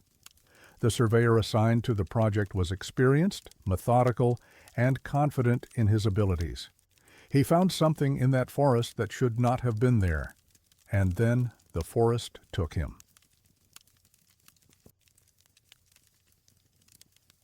Harold Bergman was 53 years old and had worked as a licensed land surveyor in Vermont for 28 years. He operated a small firm in St. Johnsbury that specialized in rural and wilderness properties, the kind of work that required patience, physical endurance, and a tolerance for solitude. Colleagues described him as obsessive about accuracy, the sort of man who would walk an extra mile to verify a single measurement rather than accept an approximation. The Groton State Forest contract was substantial, 3 months of field work, covering approximately 8,000 acres of the forest's most remote sections. Bergman began work in early September 1976, establishing a base camp near Kettle Pond and systematically working his way through the designated survey area. His progress reports, submitted weekly to the Agency of Natural Resources, documented routine boundary work through mid-October. He located existing stone monuments, verified historical property lines, and noted discrepancies between earlier surveys with his typical precision. Nothing in these reports suggested anything unusual. Then, on October 27th, his tone changed. His report for that week contained a single anomalous entry. Located series of carved granite markers in Sector 14, approximately 2.3 miles northeast of Peacham Pond. Markers display survey notation style consistent with pre-1860 methodology. No record of any survey conducted in this area prior to 1879. Markers appear to predate all documented measurements of this section. Investigating further. It was the last report he would ever submit. On the morning of November 2, 1976, an unseasonable squall descended on the Groton Highlands with almost no warning. The storm had not appeared in forecasts. It seemed to materialize from clear skies, dropping temperatures by 30 degrees in less than 2 hours and reducing visibility to near zero. Snowfall exceeded 18 inches in some areas before the system dissipated the following morning. Harold Bergman did not return to his base camp that evening. A search operation was organized on November 4th after Bergman failed to check in with the Agency of Natural Resources at the scheduled time. Search teams from the Vermont State Police and local fire departments entered the forest from multiple access points, working in difficult conditions as temperatures remained well below freezing. They found Bergman's body on November 6th, approximately 3 miles from his base camp in a section of the forest that had never been developed or maintained. He was lying face down at the base of a granite outcropping, his surveying equipment scattered in a rough circle around him. His transit was still mounted on its tripod, pointed toward a spot on the outcropping approximately 15 feet above ground level. The cause of death was hypothermia. The circumstances of his final hours have never been explained. Bergman's field notebook was recovered with his body, its pages water-damaged, but largely legible. The final entries documented his discovery of the anomalous markers in extraordinary detail. The entry for October 29th read, "Returned to Sector 14 to continue documentation. Have now located 7 markers in total, arranged in a linear pattern extending approximately 400 yards along a northeast-southwest axis. Each marker is carved granite, approximately 18 inches in height, bearing notation in a style I do not recognize. Characters appear to be a combination of Roman numerals and symbols that do not correspond to any standard surveying convention. Markers show significant weathering, consistent with age exceeding 100 years. The entry for October 30th. Attempted to triangulate marker positions using known reference points. Results are contradictory. Markers appear to define a boundary line that does not correspond to any historical property division. The line passes through terrain that was, according to all available records, unsurveyed wilderness until 1879. Yet the markers themselves are clearly older than that date. Someone surveyed this land before anyone was supposed to be here. The entry for November 1st, the day before the storm. Returned to photograph markers and record precise coordinates. Found only 5 markers where 7 had been yesterday. Searched expanded area for missing markers. No evidence of disturbance or removal. Markers do not appear to have been moved. They appear to have simply ceased to exist at their previous locations. This is not possible. I am returning tomorrow with additional equipment to document the remaining markers before they also disappear." There were no entries for November 2nd. The storm had arrived. Bergman had walked into the forest to find his markers. He never found his way back. The coordinates Bergman recorded for the survey markers were precise. Latitude and longitude calculated to the second, verified against multiple reference points. When search teams recovered his notes, they used these coordinates to locate the site he had described. They found nothing. Search team leader Sergeant William Thibault documented the investigation in his official report. Coordinates provided in subjects' field notes were verified using standard surveying methods. Location identified is a granite outcropping approximately 3 miles northeast of Peacham Pond. Extensive search of the area revealed no carved markers, no evidence of historical survey activity, and no indication that the site had been visited prior to subjects' arrival. Ground conditions were examined for disturbance consistent with marker removal. None found. Thibault noted that the outcropping was unremarkable, a geological formation similar to dozens of others in the surrounding forest. There was no obvious reason why Bergman would have focused his attention there, no feature that distinguished it from the surrounding terrain, except for one detail. Near the base of the outcropping, partially obscured by fallen leaves, the search team discovered a small depression in the soil, a rectangular impression approximately 18 inches long and 6 inches wide, consistent with the dimensions Bergman had recorded for his survey markers. It was the only physical evidence that anything had ever stood there.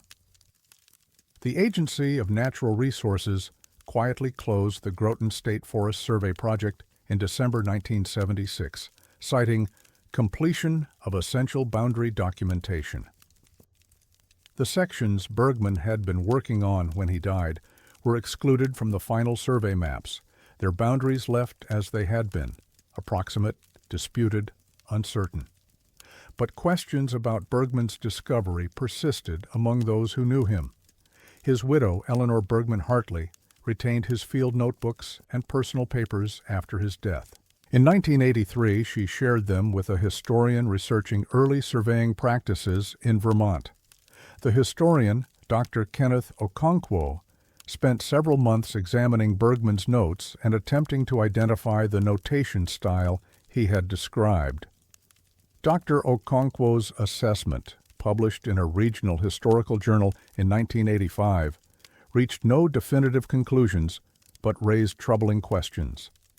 The symbols Bergman described do not correspond to any known American or European surveying convention. However, they bear superficial resemblance to notation systems used in French colonial surveys of the 17th century, surveys conducted in regions of Canada that were never believed to extend into what is now Vermont. If Bergman's observations were accurate, the markers he found would predate not only the first recorded survey of Groton State Forest, but the first European settlement of the region by more than a century. Dr. Okonkwo noted that no French colonial survey markers have ever been documented in Vermont. He offered no explanation for how such markers could have appeared in Groton State Forest, or why they would have vanished after Bergman's death. In 2004, a team of archaeologists from the University of Vermont conducted a limited survey of the area where Bergman's body had been found. The project was funded by a private grant and was not publicized. Dr. Ingrid Lindholm, the project's lead researcher, documented the team's findings in an internal report that was never published. Ground-penetrating radar scans of the site revealed several subsurface anomalies consistent with historical disturbance of the soil.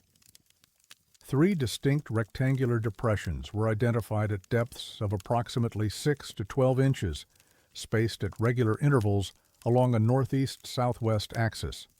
The depressions are consistent with the removal or deterioration of objects approximately 18 inches in length.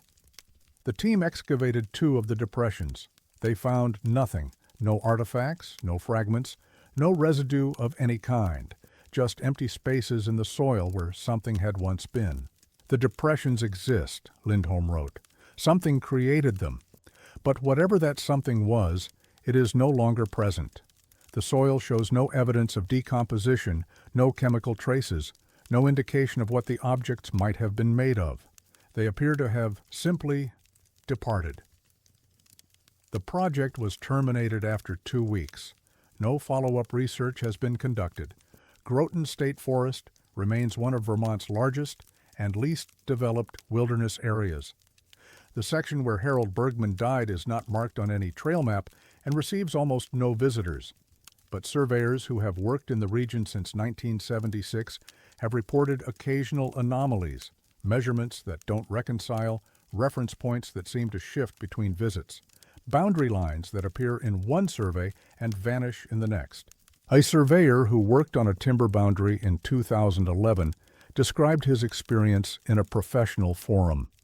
"We found a marker that wasn't supposed to be there. Old granite, hand-carved, with notation I'd never seen before. I photographed it, recorded the coordinates, and moved on. When we came back the next week to continue the survey, the marker was gone. The photographs showed nothing, just trees and rocks. The coordinates led to empty ground. My equipment was working fine. The marker simply wasn't there anymore." He was asked if he had reported the incident to state authorities. "What would I report? A rock that disappeared? They'd think I was crazy. Maybe I am. But I know what I saw. And I know it's not there now." Harold Bergman found markers that someone placed in the Vermont wilderness before anyone was supposed to be there. He documented them with his characteristic precision. He recorded their coordinates exactly. And then they moved. The forest took him before he could find out where they went. The boundaries remain uncertain. The markers remain unfound. And somewhere in Groton State Forest, lines are being drawn and redrawn by hands that no survey has ever recorded, patient, silent, and older than anyone knows.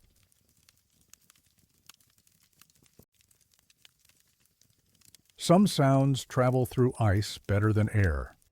Lake Memphremagog stretches 30 miles along the Vermont-Quebec border, its waters divided between two nations by an invisible line that the lake itself has never acknowledged. The name comes from the Abenaki word meaning where there is a big expanse of water, though early French explorers called it Lac Memphremagog after mishearing the indigenous pronunciation.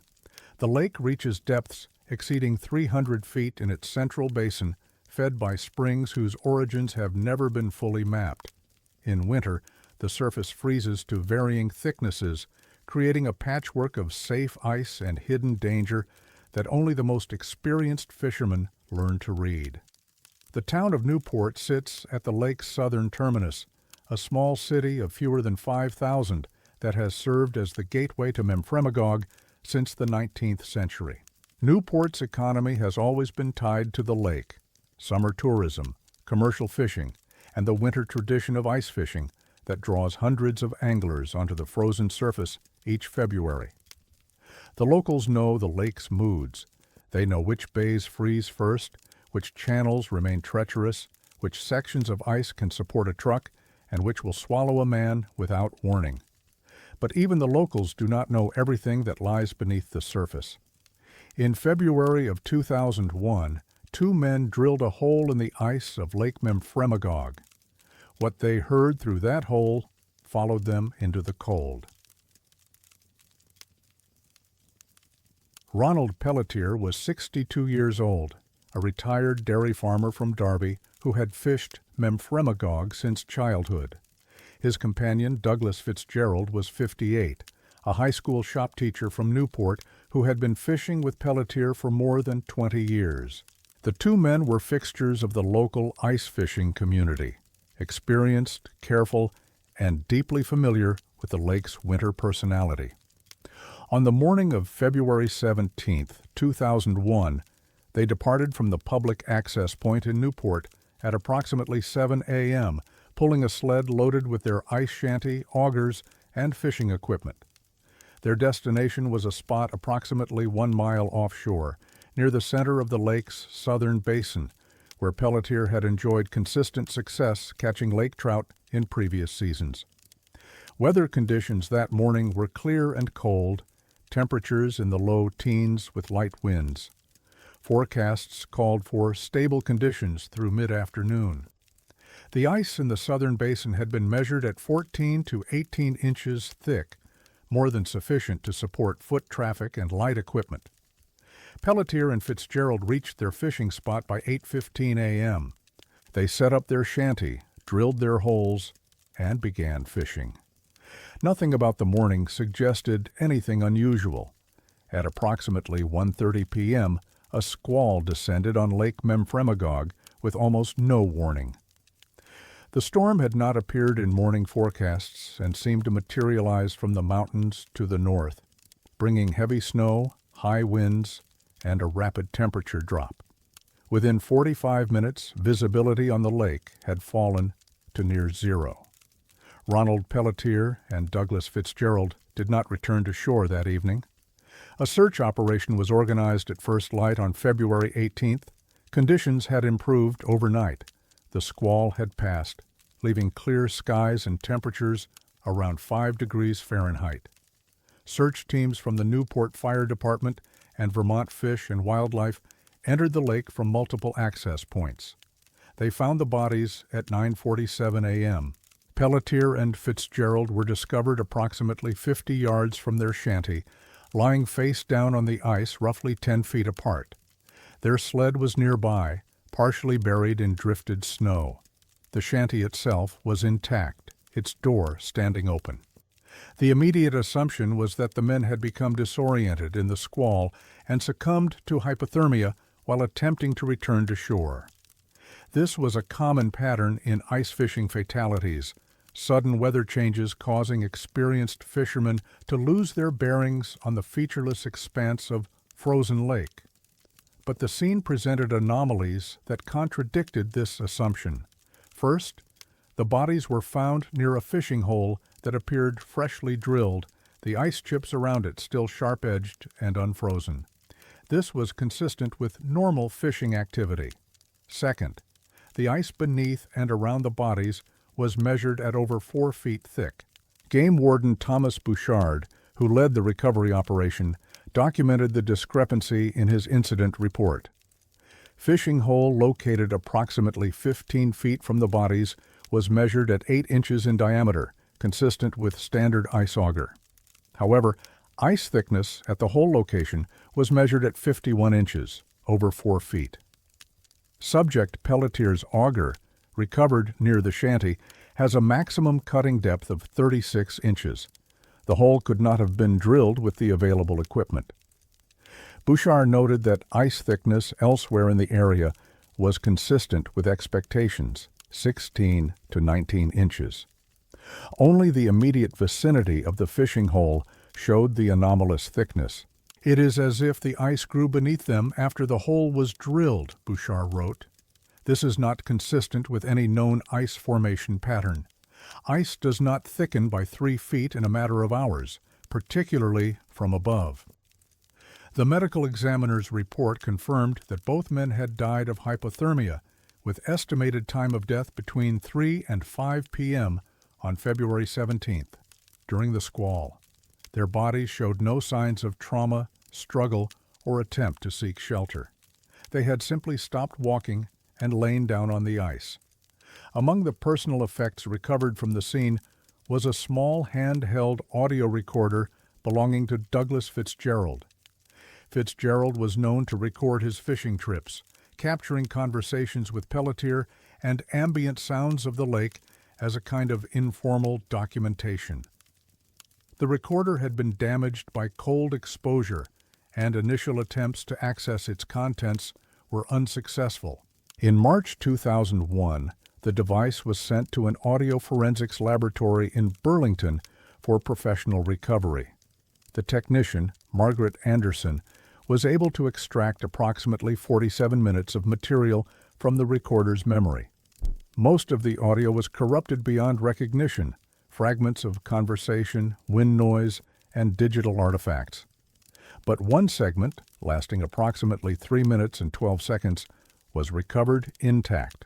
Anderson's report described the contents. Recovered audio segment begins with ambient wind noise and muffled conversation, consistent with outdoor recording in winter conditions. At approximately 38 seconds, conversation ceases and subjects appear to be listening to something. At 51 seconds, a rhythmic sound becomes audible beneath the ambient noise. The sound is percussive in nature, consisting of 3 distinct knocks, followed by a pause of approximately 2 seconds, repeated in a consistent pattern. The sound appears to originate from below the recording position. The knocking continued for the duration of the recovered segment. 3 knocks, pause, 3 knocks, pause, never varying in rhythm or intensity. At 2 minutes and 47 seconds, one of the men spoke. The voice was later identified as Ronald Pelletier's. He said, "It knows we're here." The recording ended 25 seconds later. The recorder had stopped functioning, either due to cold or because it had been manually switched off. The rhythmic knocking captured on the recording has never been explained. Lake Memphremagog is not known to harbor any species capable of producing such sounds. No fish native to the lake creates percussive noises. No known geological or thermal process produces rhythmic knocking beneath ice. The sound was not consistent with ice cracking, settling, or shifting, events that produce random, non-repeating patterns. Dr. Helena Johansson, an acoustician at the University of Vermont, who analyzed the recording in 2004, provided an assessment that raised more questions than it answered. The knocking sound exhibits characteristics consistent with deliberate percussion, specifically the regular interval between sequences and the uniform intensity of each strike. Natural phenomena do not typically produce this degree of consistency. The sound source appears to be located directly beneath the recording position at a depth of approximately 20 to 30 feet, based on acoustic propagation analysis. She was asked what could produce such a sound at that depth. "I have no answer to that question," Johansson replied. "The lake bottom at that location is approximately 80 feet deep. There are no known structures, geological formations, or biological entities that could account for the recording. Whatever made that sound, it is not something I can identify." The families of Ronald Pelletier and Douglas Fitzgerald were given access to the recovered audio segment. Both families declined to release it publicly. Rachel Pelletier Corbett, Ronald's daughter, was interviewed by a local journalist in 2006. She described listening to the recording once and never again. "I heard my father's voice at the end. I heard what he said, and I heard what was knocking beneath him. I don't know what it was. I don't want to know. But I can tell you this. My father wasn't afraid. He sounded, I don't know how to describe it, he sounded like he recognized it, like he'd been waiting to hear it." She paused before adding, "Whatever was down there, I think it was waiting too, waiting for someone to finally drill deep enough to hear it." The Fitzgerald family has never commented publicly on the recording or the circumstances of Douglas's death. Lake Memphremagog remains one of the most popular ice fishing destinations in Vermont. Thousands of anglers venture onto its frozen surface each winter, drilling holes, setting up shanties, and waiting for the fish that move through the cold, dark water below. Most of them report nothing unusual, but in the years since 2001, a handful of fishermen have described experiences that echo the Pelletier-Fitzgerald incident. In online forums and informal conversations, accounts have emerged of sounds heard through fishing holes, rhythmic patterns, percussive sequences, knocking that seems to come from depths that should be silent. A 2014 post on an ice fishing forum describes a typical account. "We were fishing the South Basin, maybe half a mile from the Newport access. It was a quiet day, no wind, no other fishermen nearby. Around midday, my buddy says he hears something. I lean over the hole and listen, and there it is. 3 knocks, then nothing, then 3 more knocks, like someone tapping on a door. We listened for maybe 5 minutes. It never stopped. Same rhythm, same pattern, over and over." The poster added, "We packed up and left. Didn't even pull our lines properly. Just got off the ice as fast as we could. I've been fishing Memphremagog for 30 years. I'm never going back to that spot." The ice at the location where Pelletier and Fitzgerald died was measured at 51 inches thick, more than 4 feet of frozen water that should have taken months to form. Their auger could cut through 36 inches at most. And yet there was a hole. Someone, or something, had drilled through ice that no human tool could penetrate. The hole was there when the search team arrived, still visible, still open to the black water below. The bodies lay face down on ice that had grown beneath them. The recorder had captured 3 knocks, a pause, 3 knocks, a pause, the patient rhythm of something that had been waiting beneath the surface for a very long time. Ronald Pelletier's final recorded words were, "It knows we're here." Perhaps it did. Perhaps it had always known. And perhaps, on certain winter days when the ice grows thick and the lake falls silent, it is still down there, knocking, waiting, listening for the sound of an auger breaking through. The lake freezes. The fishermen return. And somewhere beneath 51 inches of ice, something is still keeping time. 3 knocks, then silence, 3 knocks, then silence. Patient as the cold, old as the water, waiting for someone to finally answer.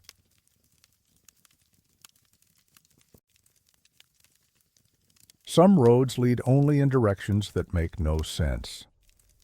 Smuggler's Notch cuts through the Green Mountains like a wound that never healed, a narrow passage between Mount Mansfield and Spruce Peak that rises to an elevation of 2,162 feet before descending into the Lamoille Valley. The road that traverses it, Vermont Route 108, is among the most treacherous in New England, a serpentine climb of hairpin turns, sheer rock faces, and grades exceeding 18%.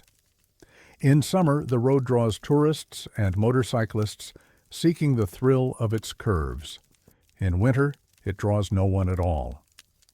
The Vermont Agency of Transportation closes Route 108 through the Notch each year, typically in late November, and does not reopen it until late April or early May. The closure is absolute. Barricades are placed at both ends of the restricted section, and the road is not maintained, plowed, or patrolled during the winter months.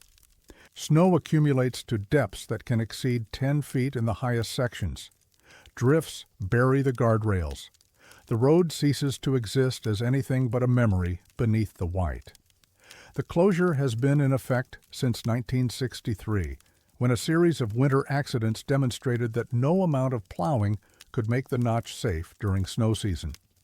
Since then, the road has belonged to winter, untrafficked, unwitnessed, unknown. On the night of January 4, 1998, a Vermont state trooper drove up a road that should have been impassable. He never drove back down. Trooper Marcus Delacroix was 41 years old and had served with the Vermont State Police for 14 years. He was stationed at the Lamoille County Barracks in Morrisville and typically worked the evening shift, covering a territory that included the northern approaches to Smuggler's Notch. Colleagues described him as steady and experienced, a veteran officer who knew the roads of his patrol area as well as anyone in the department. On the evening of January 4, 1998, a major blizzard was moving through northern Vermont. Snowfall had begun around 4 p.m. and was expected to continue through the night, with accumulations of 18 to 24 inches forecast for higher elevations. State police had issued travel advisories, and most residents had stayed home. At 7:43 p.m., the Lamoille County Dispatch Center received an anonymous call reporting a disabled vehicle on Route 108 near the Notch. The caller, whose voice was described by the dispatcher as calm, female, with no discernible accent, stated that a car had gone off the road approximately 2 miles above the Smuggler's Notch State Park entrance and that the occupants appeared to be in distress. Dispatch logged the call and assigned it to Trooper Delacroix, who was patrolling nearby on Route 100. The dispatcher noted that Route 108 was officially closed and that no vehicle should have been able to reach the reported location. Delacroix acknowledged the discrepancy, but stated he would investigate. His final radio transmission came at 8:09 p.m. Dispatcher Lorraine Thibault documented the exchange in her shift log. Trooper Delacroix reports arrival, At Route 108 junction, states barricade is in place but has been moved aside. States he can see fresh tire tracks leading up the Notch Road.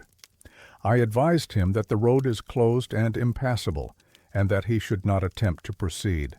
Delacroix stated, "The tracks are clear. Someone drove up there tonight. I can see taillights about half a mile up. I'm going to follow." I repeated advisory against proceeding. Delacroix did not respond. No further contact established. Thibault attempted to reach Delacroix repeatedly over the following hours. His radio remained silent. At 11:15 p.m., with the blizzard still intensifying, a decision was made to delay search operations until conditions improved. Trooper Delacroix was listed as missing, and his last known position was logged as the base of Smuggler's Notch. The search began at first light on January 5th. Search teams entered the notch from both directions, working slowly through drifts that had accumulated to depths of 4 feet or more overnight.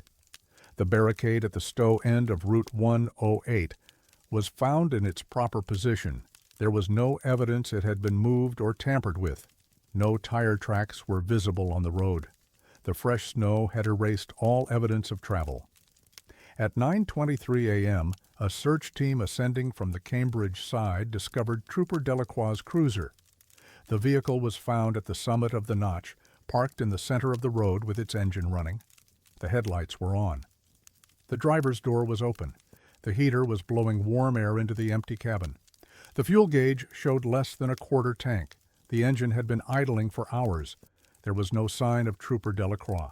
The snow around the cruiser was undisturbed. No footprints led away from the vehicle. No tracks indicated which direction the driver had gone.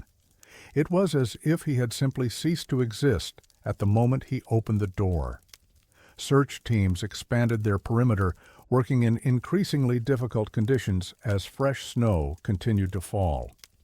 At 2:47 p.m., a team descending from the summit made the discovery that would transform the investigation. Trooper Marcus Delacroix's body was found approximately 2 miles below the summit on the Stowe side of the notch. He was standing upright in the center of the road, frozen in mid-stride, his right foot forward and his arm slightly raised as if walking into a wind. He was facing uphill, toward the mountain, toward his cruiser, toward the summit he had apparently already reached. Search team leader Sergeant William Fontaine documented the scene. Subject was found in ambulatory posture, facing northeast, toward the summit of the notch. Body position indicates subject was walking uphill at time of death. Subject's vehicle was located approximately 2 miles above this position. No explanation for how subject arrived at this location while his vehicle remained at the summit. No footprints observed between body location and vehicle location. The medical examiner's report confirmed the cause of death as hypothermia. Time of death was estimated at between 10 p.m. and midnight on January 4th, approximately 2 to 4 hours after Delacroix's final radio transmission. His eyes were open. His expression, according to multiple witnesses, was one of intense concentration, not fear, not confusion, but the focused attention of someone trying to reach a destination they could clearly see. The investigation into Trooper Delacroix's death focused on 2 primary questions. How had he driven up a road buried under 4 feet of snow, and how had his body come to rest 2 miles below his vehicle while facing in the wrong direction? Neither question was ever answered. The tire tracks Delacroix reported seeing were never found. Subsequent examination of the Route 108 roadbed revealed no evidence of recent vehicle travel, no compressed snow, no ice patterns consistent with tire passage, no disturbance of any kind. The road had not been plowed. It could not have been driven. Yet Delacroix's cruiser was at the summit. The engine was running. The vehicle had traveled up the notch by some means. Detective Sergeant Robert Gagnon, who led the investigation, addressed the contradictions in his final report. Evidence indicates that Trooper Delacroix drove his vehicle to the summit of Smuggler's Notch on the night of January 4, 1998. This should not have been possible. The road was closed, unplowed, and buried under multiple feet of snow. No tracks were found to indicate how the vehicle made the ascent. The trooper's body was subsequently found 2 miles below the summit, facing uphill, with no evidence of how he traveled from the vehicle to the recovery location. These facts cannot be reconciled with any plausible scenario. Gagnon recommended the case be classified as unexplained and closed pending new evidence. No new evidence has emerged. The anonymous caller who reported the disabled vehicle was never identified. Dispatch records show that the call originated from a payphone in Stowe, a payphone that, according to New England telephone records, had been disconnected and removed in 1994, 4 years before the call was placed. Lorraine Thibault, the dispatcher who took the call, was interviewed extensively about the conversation. Her recollection remained consistent across multiple interviews. The woman's voice was calm, too calm for an emergency call. She gave the location clearly, 2 miles up the Notch Road, and described the vehicle as stopped in the road with its lights on. I asked if she could see anyone inside, and she said, "Not anymore." I asked what she meant, and she said, "They've already started walking." Then the line went dead. Thibault was asked if she had attempted to call back. "I tried. The number came up as out of service. I checked with the phone company the next day. They told me that payphone hadn't existed for years." The stretch of Route 108 through Smuggler's Notch remains closed each winter, typically from late November through late April. The barricades are checked regularly, and no unauthorized vehicle access has been documented since 1998. But reports persist of anomalies during the closure period. In 2007, a snowmobiler traversing a trail that parallels the Notch Road reported seeing headlights moving up the mountain during a January snowstorm. He watched the lights for several minutes, clearly visible against the white backdrop, before they disappeared near the summit. No vehicle was found. No tracks were visible. In 2014, a hiker camping in Smuggler's Notch State Park during a late-season storm reported hearing a vehicle engine idling somewhere above the campground, despite the road being closed and impassable. The sound continued for approximately 40 minutes before fading. When the hiker investigated the next morning, he found only unbroken snow. And in 2019, a state transportation worker conducting a pre-season inspection of the Notch Road discovered something unusual near the summit, a single set of footprints in the snow leading uphill from approximately the location where Trooper Delacroix's body had been found.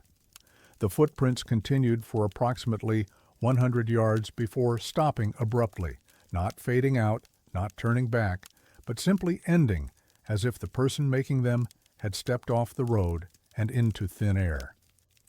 Trooper Marcus Delacroix drove up a road that couldn't be driven. He followed tire tracks that left no evidence of their passage. He responded to a call from a phone that didn't exist, reporting a vehicle that was never found. And then, somehow, he ended up 2 miles below his cruiser, walking back up the mountain, walking towards something he could see, something he was trying to reach, something that remained forever just beyond his frozen stride. His eyes were open when they found him. He was still looking uphill. The road through Smuggler's Notch closes every winter. The barricades go up. The snow buries everything. But some nights, when the wind comes down from Mount Mansfield and the drifts erase the distinction between road and sky, there are those who say you can still see headlights climbing the notch, distant, steady, moving toward a summit that never gets any closer. Some roads lead only in directions that make no sense. Marcus Delacroix followed the tracks until they ended. And somewhere on that frozen mountain, he is following them still. The notch closes every November. The road disappears beneath the snow. And every winter, something drives up into the white. Patient, persistent, forever climbing toward a destination that exists only for those who should never have followed.